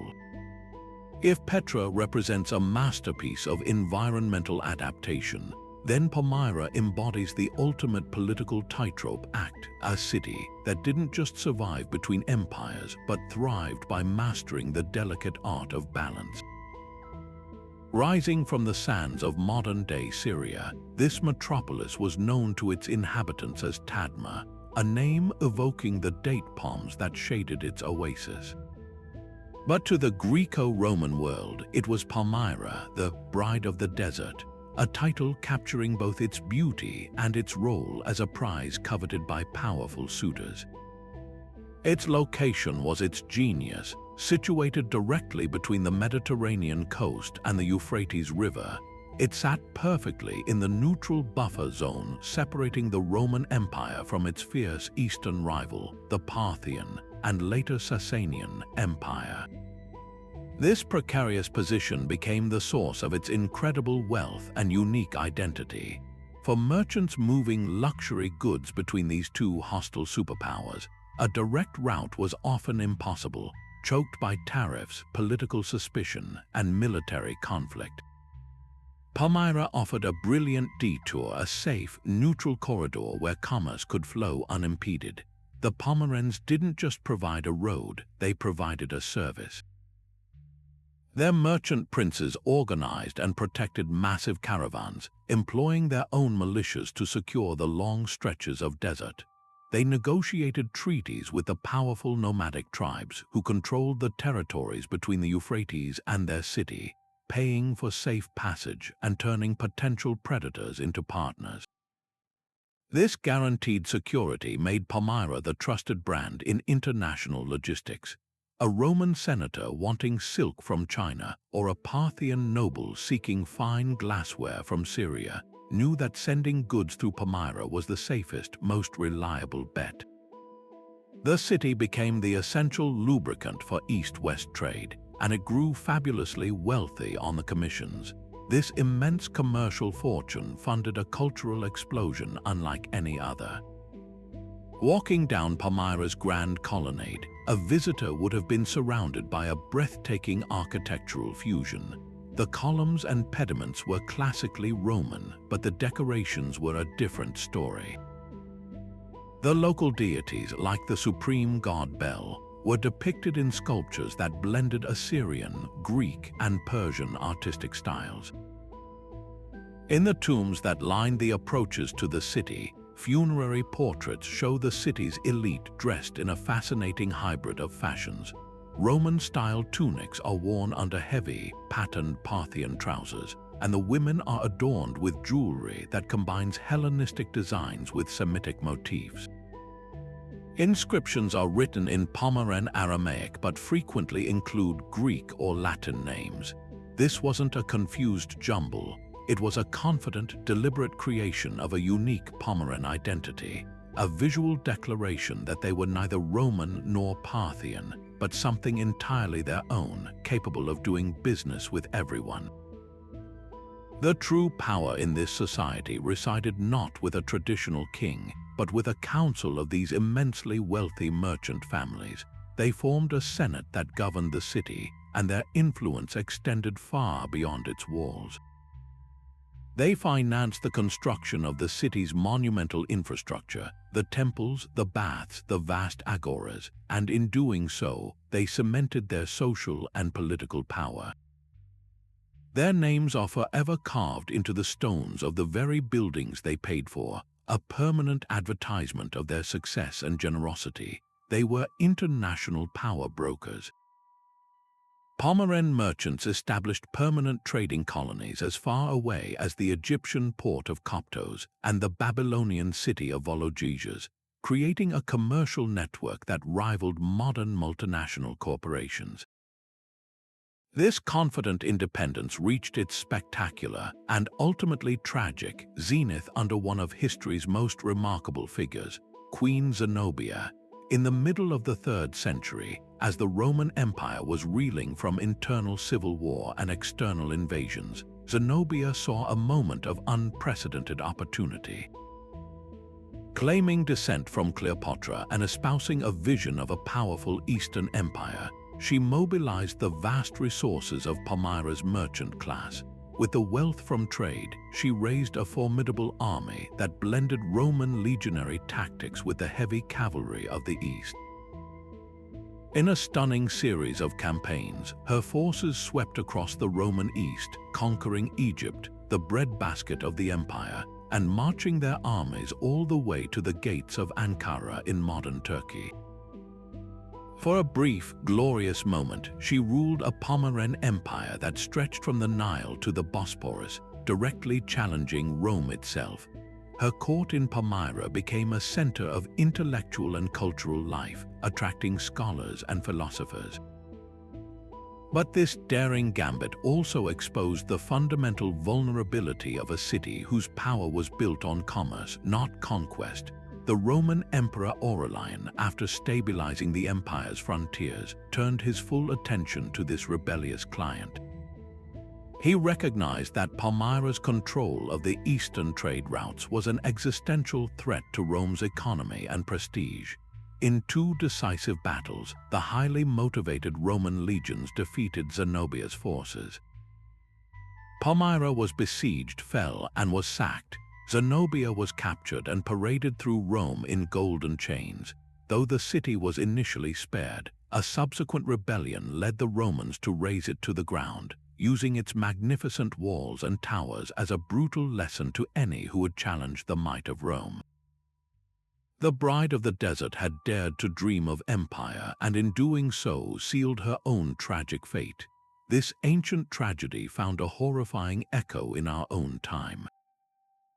For decades, Palmyra's majestic ruins stood as a monument to human resilience, but in 2015, they were captured by militant extremists who saw them as a symbol of everything they hated: multiculturalism, pre-Islamic history, and the very idea of a connected world. They deliberately destroyed the 2,000-year-old Temple of Bel, blew up the iconic Arch of Triumph, and looted and destroyed countless statues and tombs. They executed the 82-year-old former head of antiquities called al-Assad when he refused to reveal where hidden artifacts had been secured for safekeeping. This modern destruction was a deliberate assault on history itself, a stark reminder that the forces of intolerance have always sought to erase the evidence of complex, cosmopolitan civilizations.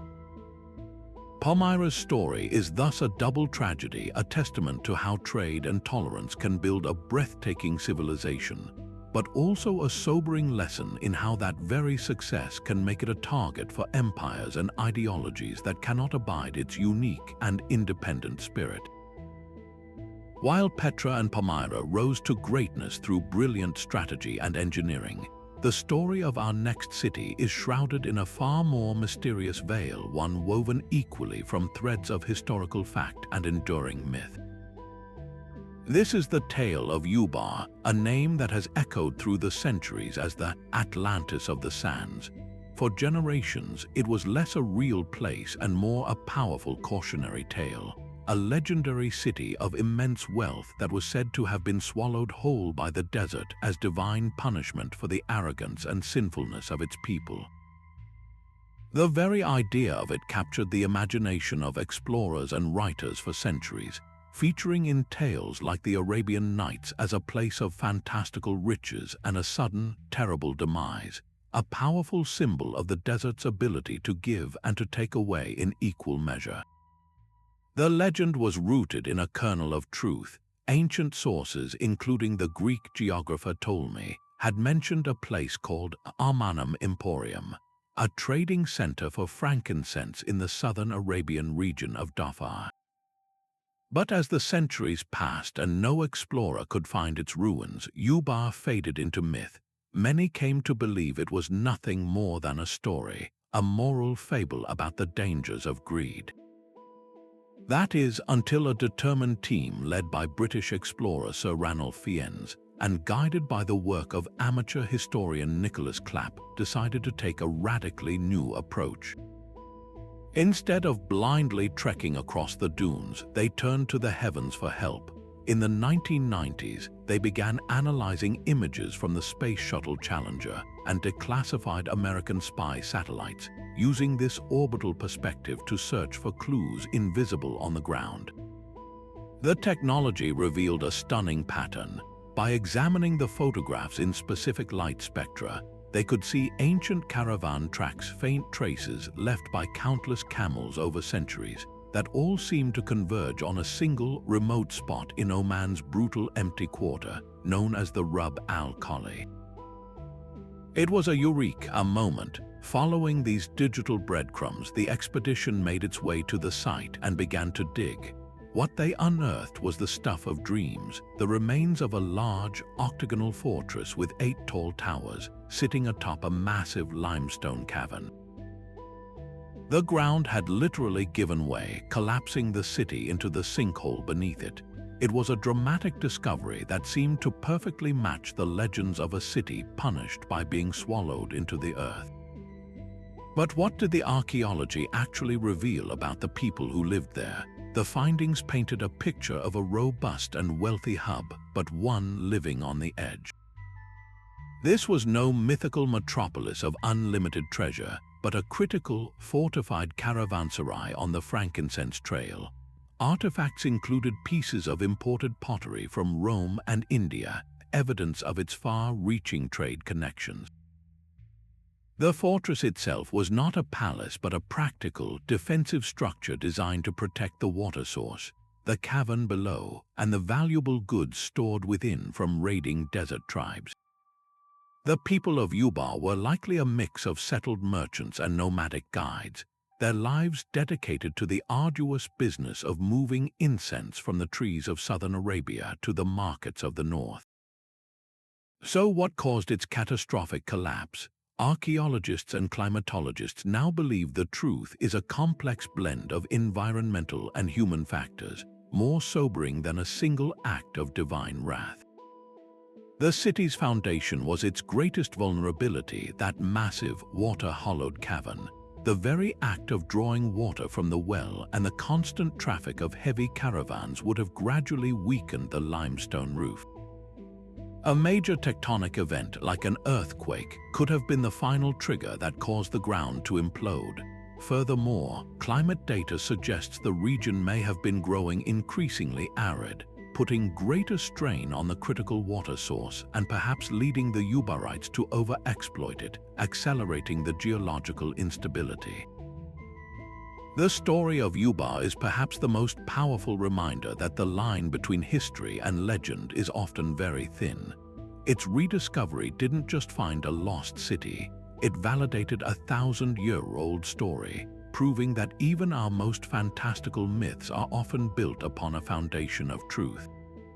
It shows us that the downfall of great centers is rarely due to a single cause, but a cascade of interconnected pressures: environmental change, geological bad luck, and perhaps even the relentless pressure of their own economic success. Ubar's fate whispers a warning across the centuries about the delicate balance between human ambition and the unforgiving environment we inhabit, a balance that can be lost in a single, catastrophic moment. While Petra and Palmyra were grand capitals of trade, and Ubar a legendary way station, our next city offers something profoundly different: a perfectly preserved, almost microscopic snapshot of daily existence at the dusty edge of empire. Perched on a high bluff overlooking the Euphrates River in modern-day Syria, Dura-Europos was never the wealthiest or most powerful desert hub, but it has become one of the most important to archaeologists. Its incredible value lies in its ordinariness and in the catastrophic event that froze it in time, gifting us an unparalleled window into the vibrant, messy, and interconnected life of a frontier trading town. Founded around 300 BC by one of Alexander the Great's successors, Dura-Europos began as a Macedonian military colony, a tiny piece of Greece planted in the Mesopotamian desert. Over the centuries, it was conquered and occupied by the Parthians and later the Romans, who turned it into a major garrison fort on their volatile eastern frontier. This layered history is etched into its very stones. A visitor walking its streets in the 3rd century CE would have experienced a sensory overload of cultures. The grid-like street plan was classic Greek, but the temples were dedicated to a dizzying array of gods. Alongside Zeus and Apollo stood Palmyran deities like Bel and Yahibol, Mesopotamian gods like Atargotes, and even an early Christian house church and a Jewish synagogue, both adorned with elaborate figurative paintings that defy later religious conventions. This was a place where a Roman legionary, a Palmyran merchant, a Greek scribe, and a local Syrian farmer could all rub shoulders in the marketplace, their lives intertwined by the demands of the military and the opportunities of trade.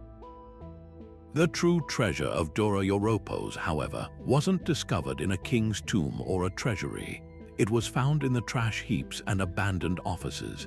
The city's dry climate acted as a remarkable preservative, and its sudden, violent end meant that people fled, leaving their everyday belongings behind. Excavations have yielded an astonishing array of everyday objects: letters written on papyrus, a woman's engraved perfume bottle, a soldier's painted wooden shield, and even a complete set of horse armor made of scale-like iron plates. But the most revolutionary finds have been the vast quantities of documents. In the ruins of a Roman soldier's office, archaeologists found a cache of papyri that had been carbonized by fire, baked hard and blackened but still legible. Using advanced imaging techniques, scholars have been able to read these texts, which include military pay records, supply requisitions, and personal letters home. These mundane documents are a historian's gold mine. They reveal the intricate details of the city's economy in a way no grand monument ever could. We have loan agreements between soldiers, showing how they borrowed money against their future pay. We have receipts for the delivery of vast quantities of grain, detailing the names of the suppliers and the officials who certified the shipment.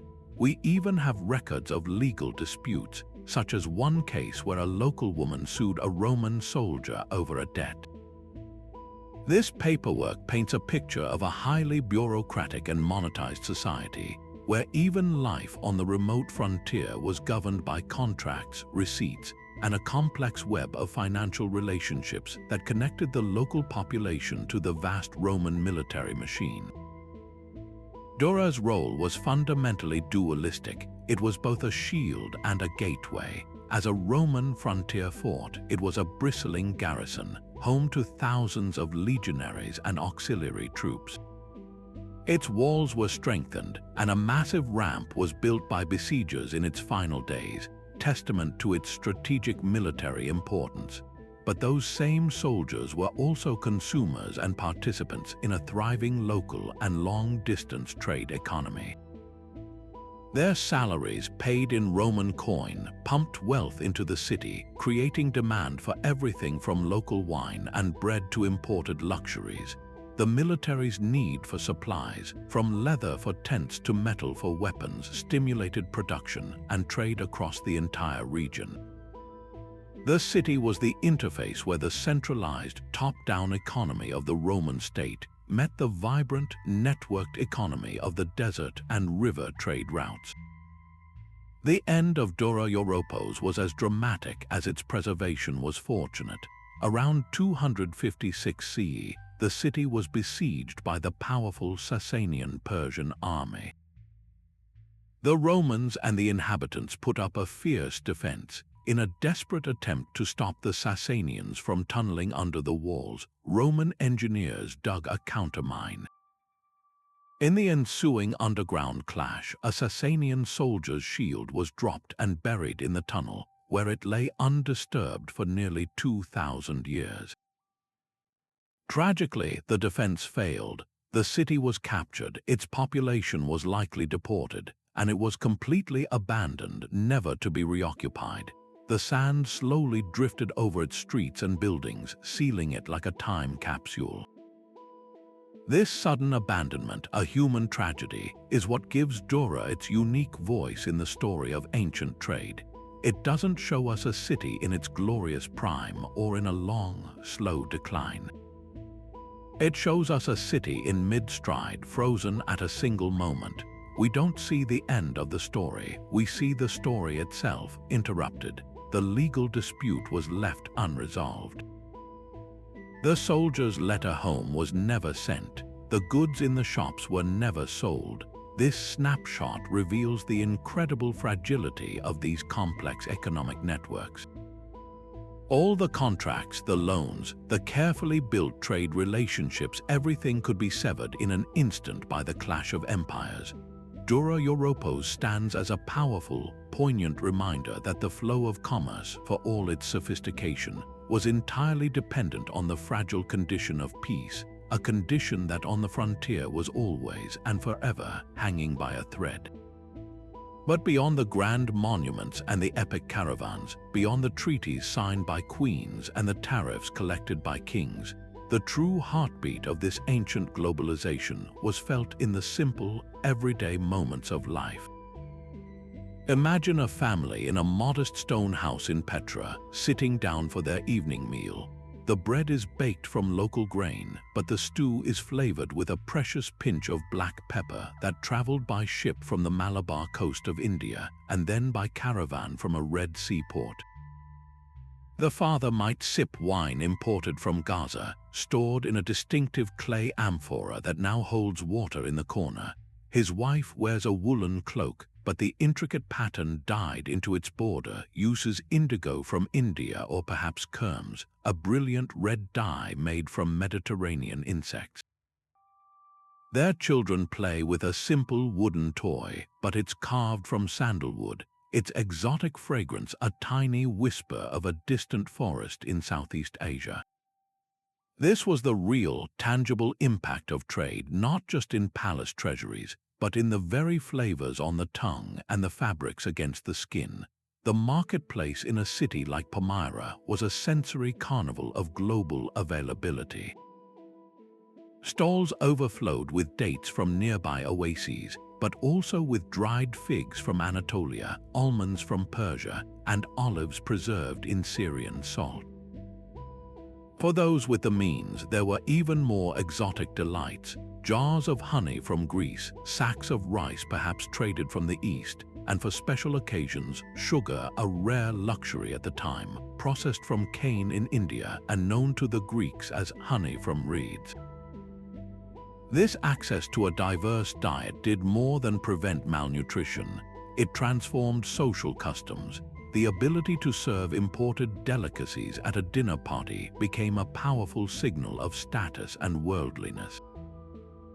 A wealthy merchant hosting business partners from Egypt would showcase his connections and sophistication by offering foods they couldn't get at home, turning a meal into a strategic display of economic reach. This cultural fusion was most visibly worn on people's sleeves, literally. What you wore in these cosmopolitan hubs was a direct reflection of your place in a connected world. A middle-class woman in Dura-Europos might own a necklace of locally made glass beads, but she might also save for years to buy a single pearl that had been fished from the Persian Gulf and drilled by a craftsman in Mesopotamia. We get a glimpse of this personal pride from a tomb inscription in Palmyra, where a woman named Halifat is described not just by her father's name, but with the detail that she owned, a headdress and its jewels, a specific and valuable possession worthy of being recorded for eternity. Your clothing was your resume. A man wearing a fine Chinese silk tunic under a Roman-style cloak was making a clear statement about his wealth and his international connections, a walking advertisement for his own success. Language itself evolved in the bustling, noisy streets to accommodate this new reality. While Aramaic was the lingua franca of trade from Egypt to Persia, the daily speech in these cities became a colorful patois. A Nabatean merchant might curse in his native tongue, haggle with a Greek sailor using a handful of learned phrases, and then pray to the Arab goddess Al-Uzza using a formal invocation. This multilingual environment was a practical necessity, but it also led to fascinating cultural blends. Inscriptions often show this mix, like a dedication to the god Bel written in Palmyran Aramaic but using Greek letters. This wasn't a sign of confusion, but of adaptation, a flexible, pragmatic approach to communication that allowed a diverse population to live, work, and worship together. Perhaps the most profound and personal impact was on spiritual life. The constant movement of people meant that new gods and beliefs were always arriving with the latest caravan. This wasn't necessarily about conversion, it was about addition and syncretism. A Nabatean trader about to embark on a dangerous journey might make an offering to his local god, Dura, for protection. But he might also leave a coin at a small shrine to the Greek god Hermes, the divine patron of travelers and commerce, just to be safe. In the ruins of Dura-Europos, we find a stunning example of this spiritual coexistence. A vibrant, painted synagogue stands just a few doors down from an early Christian house church, and both are located in a city filled with temples to Greek and Mesopotamian deities. This suggests a remarkable level of religious tolerance, born from the understanding that in a city built on trade, everyone's god deserved respect, and divine favor could come from many sources. The voice of an ordinary person from this time is incredibly rare, but a fragment of a letter found in Egypt, written by a Greek soldier stationed there, gives us a precious echo. He writes home to his family, asking them to send him a specific type of high-quality fish sauce, a popular Roman condiment. This simple request, scratched on a piece of pottery, tells us so much. It shows that even a common soldier far from home had developed a taste for imported goods. It shows that supply chains were reliable enough that he could expect a package from across the Mediterranean. And it shows how trade subtly reshaped personal desires and comforts, connecting a family's concern for their son to the movements of merchant ships.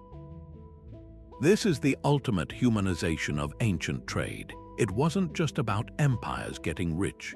It was about a soldier missing a favorite taste from home, and the networks that made it possible to satisfy that longing, one jar of fish sauce at a time. Even the most magnificent of these desert hubs, for all their wealth and ingenuity, were not immune to the powerful, shifting tides of history and nature. Their decline was rarely the result of a single cataclysm, but rather a slow, complex unraveling of the very factors that had once made them great. Perhaps the most transformative blow was the redrawing of the world's economic map through the rise of maritime trade. For centuries, the overland routes were the only reliable way to move goods across continents, but advances in shipbuilding and navigation opened up a far more efficient highway, the sea. The Romans, in particular, mastered the monsoon winds of the Indian Ocean, allowing their massive merchant ships to sail directly from Egyptian ports like Berenice and Myos Hormuz to the coast of India. This sea route could move spices, silks, and gems in vastly greater quantities, and at a fraction of the cost of a camel caravan that had to be fed, watered, and protected across thousands of miles of desert. Suddenly, the intricate network of oases, caravanserais, and toll stations that formed the backbone of the inland trade began to look like an expensive and inefficient detour. Cities like Petra, whose entire wealth was built on its role as a mandatory stop, found themselves increasingly bypassed, their economic lifeblood slowly draining away as the caravans grew smaller and less frequent. This economic shift was often accelerated by political upheaval. The Roman annexation of the Nabatean kingdom in 106 CE is a prime example. On the surface, Petra's incorporation into the Roman Empire brought stability and the construction of magnificent new roads like the Via Nova Traiana. But this improvement was a double-edged sword. The new Roman highways were designed for military mobility and imperial control, not for preserving local monopolies. They often bypassed the old, easily controlled canyon entrances like the Sick, offering alternative routes that diluted Petra's strategic chokehold on trade. Furthermore, as a Roman province, Petra lost its ability to set its own tariffs and trade policies. The profits that had once flowed into the coffers of Nabatean merchant princes were now redirected as imperial taxes to Rome. The city was transformed from a powerful, independent economic engine into just another administered node in a vast imperial system, its unique advantages systematically neutralized for the broader benefit of the empire. Environmental change also played a cruel and relentless role. Paleoclimatologists studying ancient climate patterns have found compelling evidence that the region experienced periods of prolonged and severe drought during the centuries when many of these cities declined. The brilliant water management systems of the Nabateans and others were designed to cope with expected variability, but they could not forever withstand a fundamental, long-term shift toward greater aridity. A series of poor rainy seasons would slowly drain the vast cisterns. The water table feeding the crucial wells would drop. The delicate, irrigated agriculture that supported the urban population would fail. A city's reputation for reliability would evaporate along with its water reserves. If a caravan could not be certain of finding water and fodder for its animals, it would seek a more reliable path or abandon the overland route altogether for the certainty of the sea. This environmental pressure turned a slow economic decline into an existential crisis, making survival itself unsustainable. The story of Palmyra's abandonment after Queen Zenobia's revolt is a stark lesson in the dangers of overreaching political ambition. The city's wealth had always been predicated on its delicate neutrality, its ability to serve as a trusted intermediary between Rome and Persia. Zenobia's audacious bid for empire shattered that carefully constructed identity overnight.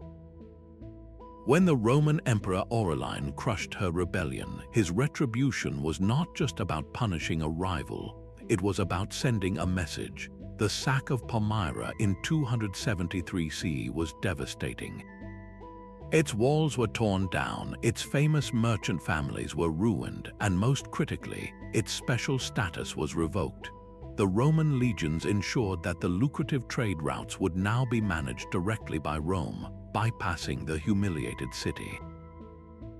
While a small garrison town persisted for a time, the heart of Palmyra, its reason for being had been ripped out. It was a breathtakingly rapid fall from grace, demonstrating how a single political miscalculation could obliterate centuries of accumulated wealth and influence in a matter of years. Historians now understand that these factors almost never acted alone. They intertwined in a vicious cycle of decline.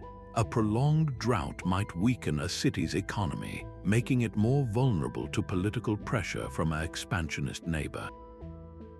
A shift in trade routes might reduce royal revenues, leaving a kingdom unable to maintain the complex hydraulic systems that kept the desert at bay, which in turn would accelerate its economic irrelevance. The lesson from their fall is not one of simple inevitability, but of profound interdependence. These cities were magnificent achievements, but they existed in a fragile equilibrium between the environment, the economy, and the volatile politics of empires. Their stories are a powerful reminder that no civilization, no matter how brilliant or wealthy, is an island. Their resilience had limits, and their fates whisper a cautionary tale across the centuries about the vulnerability of even the most prosperous societies when the delicate threads that hold them together begin to fray. What these ancient desert hubs achieved was nothing short of the first globalization, a complex web of interdependence that feels strikingly familiar today. Their rise and fall offer us powerful, timeless lessons about our own interconnected world, echoing across the centuries to inform contemporary challenges from economic resilience to environmental sustainability. One of the most profound insights is the inherent fragility of any system that becomes over-reliant on a single route or resource. Petra's wealth evaporated not because its water systems failed, but because the Roman Empire began favoring sea routes to India, redirecting the flow of commerce and leaving the city economically stranded.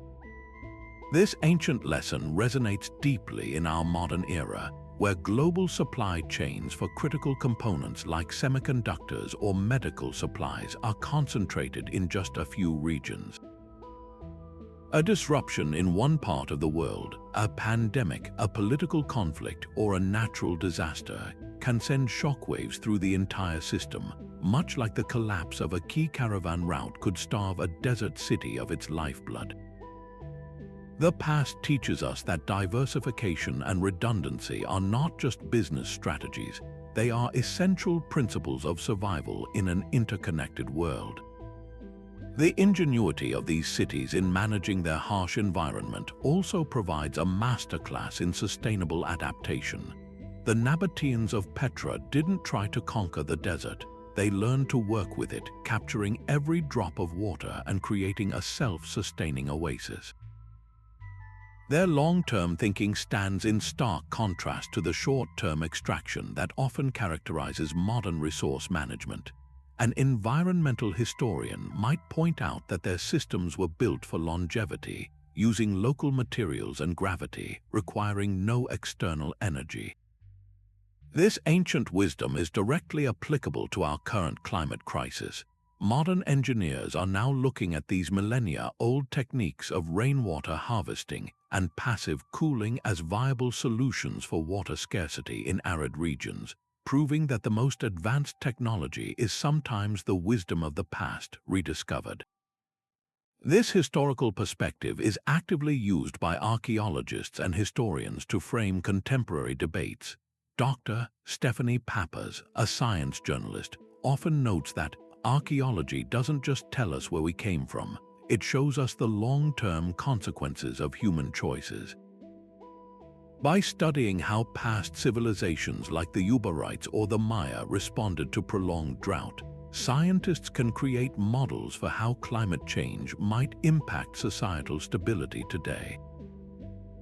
The abandonment of these cities serves as a sobering reminder that environmental change can be a primary driver of civilizational collapse, urging a greater urgency in our current responses. The cultural dynamism of a city like Palmyra, a melting pot of Roman, Persian, and local traditions, also speaks directly to our modern discussions about globalization and identity. These cities thrived not in spite of diversity, but because of it. They were multicultural and multilingual, fostering an environment where different ideas could merge and create new forms of art, governance, and innovation. This offers a powerful counter-narrative to modern anxieties about cultural homogenization, showing that connection does not have to mean erasure. Instead, it can lead to a rich, hybrid vigor that benefits all parties involved. The modern political philosopher Kwame Anthony Appiah argues for cosmopolitanism, the idea that we can have roots and wings a strong local identity alongside a global outlook. The merchant elites of Palmyra were the ancient embodiment of this concept, seamlessly blending clothing, language, and religion to navigate a complex world. Perhaps the most direct modern parallel to these ancient networks is China's Belt and Road Initiative, an immense infrastructure project that explicitly aims to revive and modernize the old Silk Road routes. Just as the ancient kings built caravanserais and secured treaties, this initiative involves building ports, railways, and pipelines across Asia and Africa to facilitate the flow of goods and capital. It demonstrates a clear understanding that controlling the pathways of trade is a primary source of geopolitical influence, a lesson the Pomerans knew well. However, it also brings with it the same ancient risks, the potential for debt dependency among smaller nations, the environmental impact of massive new infrastructure, and the political tensions that arise when great powers compete for economic spheres of influence. The past shows us that such grand projects can be engines of incredible growth and connection, but they must be managed with a careful eye on equity and sustainability to avoid the pitfalls of empire. Ultimately, the stories of Petra, Palmyra, and Ubar are not locked in the past. They are living lessons in stone and sand. They teach us about the resilience of human ingenuity, the critical importance of sustainable resource management, the economic power of cultural openness, and the perpetual vulnerability of even the most brilliant systems to shifting political and environmental tides. They remind us that globalization is not a modern invention but an ancient human impulse, and that the choices we make today about how we connect, trade, and care for our planet will inevitably become the archaeology of tomorrow. The sands have preserved not just ruins but a mirror, allowing us to see our own world reflected in the ambitions and adaptations of those who came before us. And yet, for all the incredible discoveries we've already made, we are truly only standing at the beginning of a new golden age of exploration. The future of desert archaeology is no longer just about digging in the dirt. It's about harnessing the power of artificial intelligence, advanced drones, and even genetic science to peer into the past with a clarity we once thought impossible. Imagine an AI algorithm trained to analyze thousands of satellite images, not just for subtle soil discolorations, but to identify the unique spectral signatures of specific building materials used by ancient civilizations. This technology could automatically flag promising sites across millions of square miles of desert, creating a prioritized global map of archaeological potential and guiding researchers to lost cities we don't even have legends for yet. We're moving from finding needles in a haystack to having a powerful magnet that can systematically draw them out.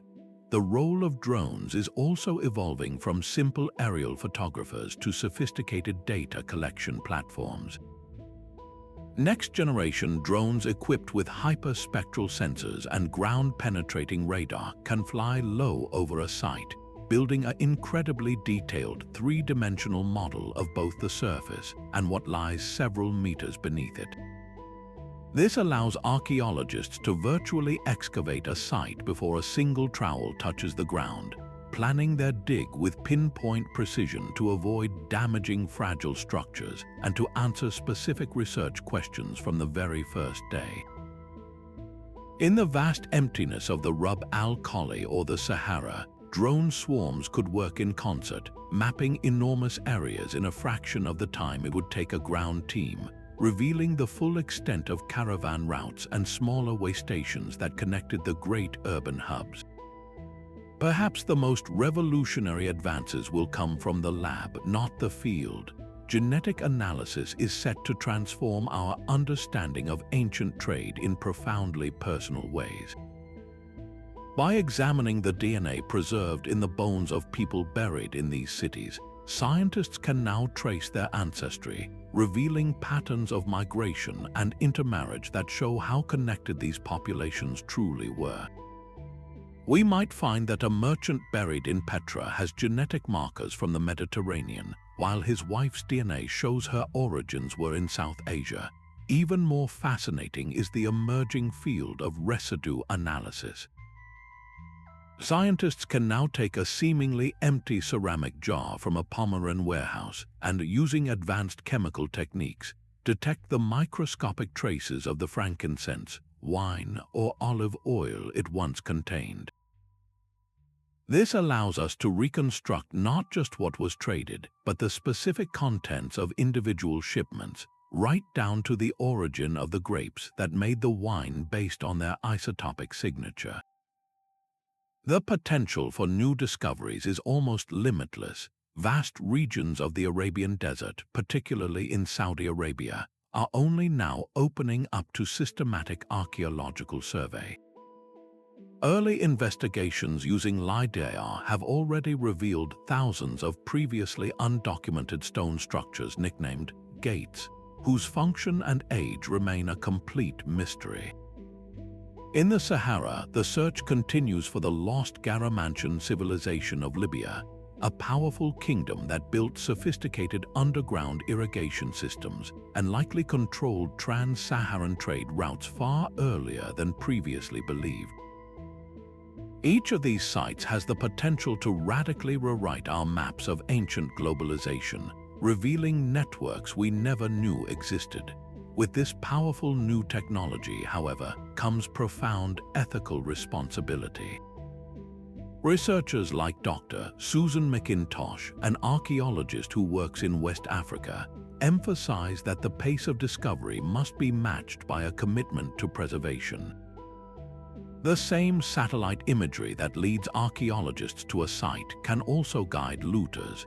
The imperative is to work collaboratively with local communities and governments, ensuring that they are the primary beneficiaries and stewards of their own heritage.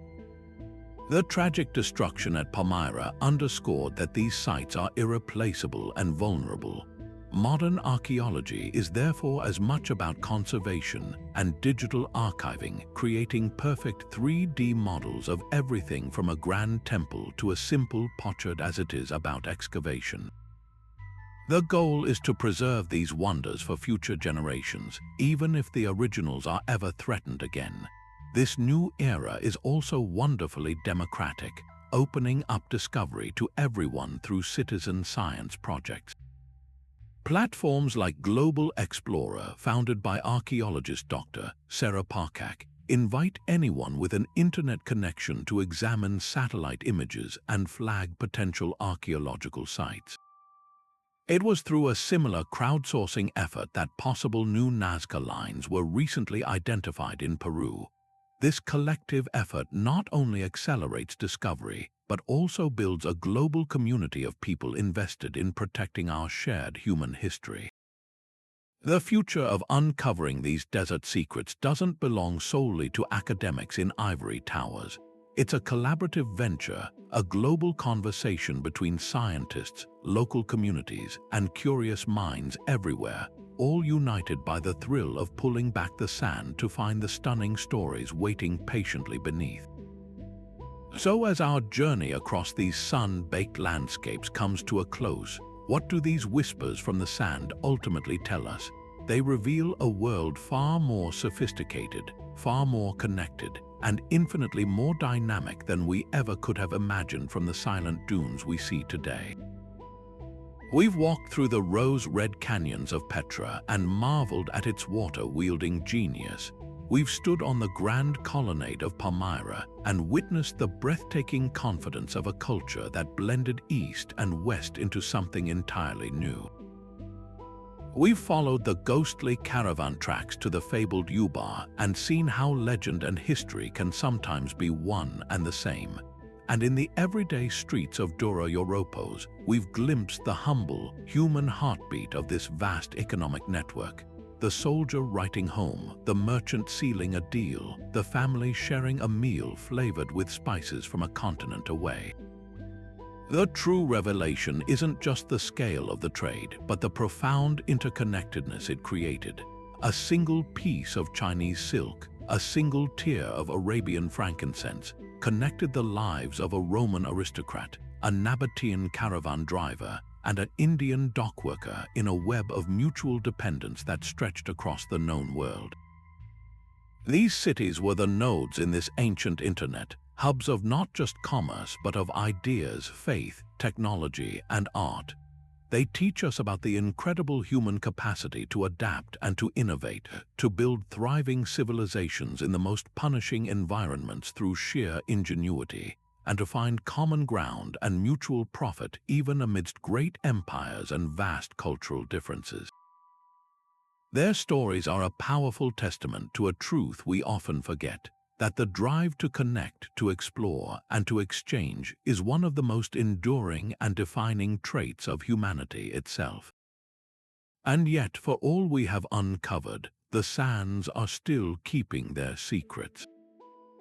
What other lost metropolises lie buried beneath the shifting dunes of the Sahara or the empty quarter, waiting for a satellite to glimpse their outline? What countless stories of ordinary people, Their hopes, their trades, their daily lives are still hidden, preserved in the dry air, just waiting for the careful touch of an archaeologist's brush.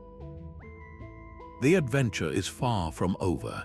Every new technology, from AI to genetic analysis, promises to peel back another layer, to reveal another chapter in this sprawling, global story. The next great discovery could be just one scan, one excavation, one lucky find away. This is the legacy of these desert crossroads, a reminder that history is not a static record of facts, but a living, breathing narrative that is constantly being rewritten. It challenges us to look at our own world, with its complex supply chains and global connections, and see it as part of a continuum that stretches back millennia. The choices we make about trade, sustainability, and cultural exchange will one day be the archaeology of the future. So we want to hear from you which of these ancient trade mysteries captured your imagination the most. Was it the lost wealth of Ubar, the daring ambition of Queen Zenobia, or the incredible engineering of Petra's water system? Let us know in the comments below and share your own thoughts on what these ancient networks can teach us today. If you enjoyed this adventure beneath the sand and want to join us as we continue to explore history's greatest hidden treasures, make sure to subscribe to the channel and hit that notification bell so you don't miss our next journey into the past. Thank you for watching and for your own curiosity that helps keep these amazing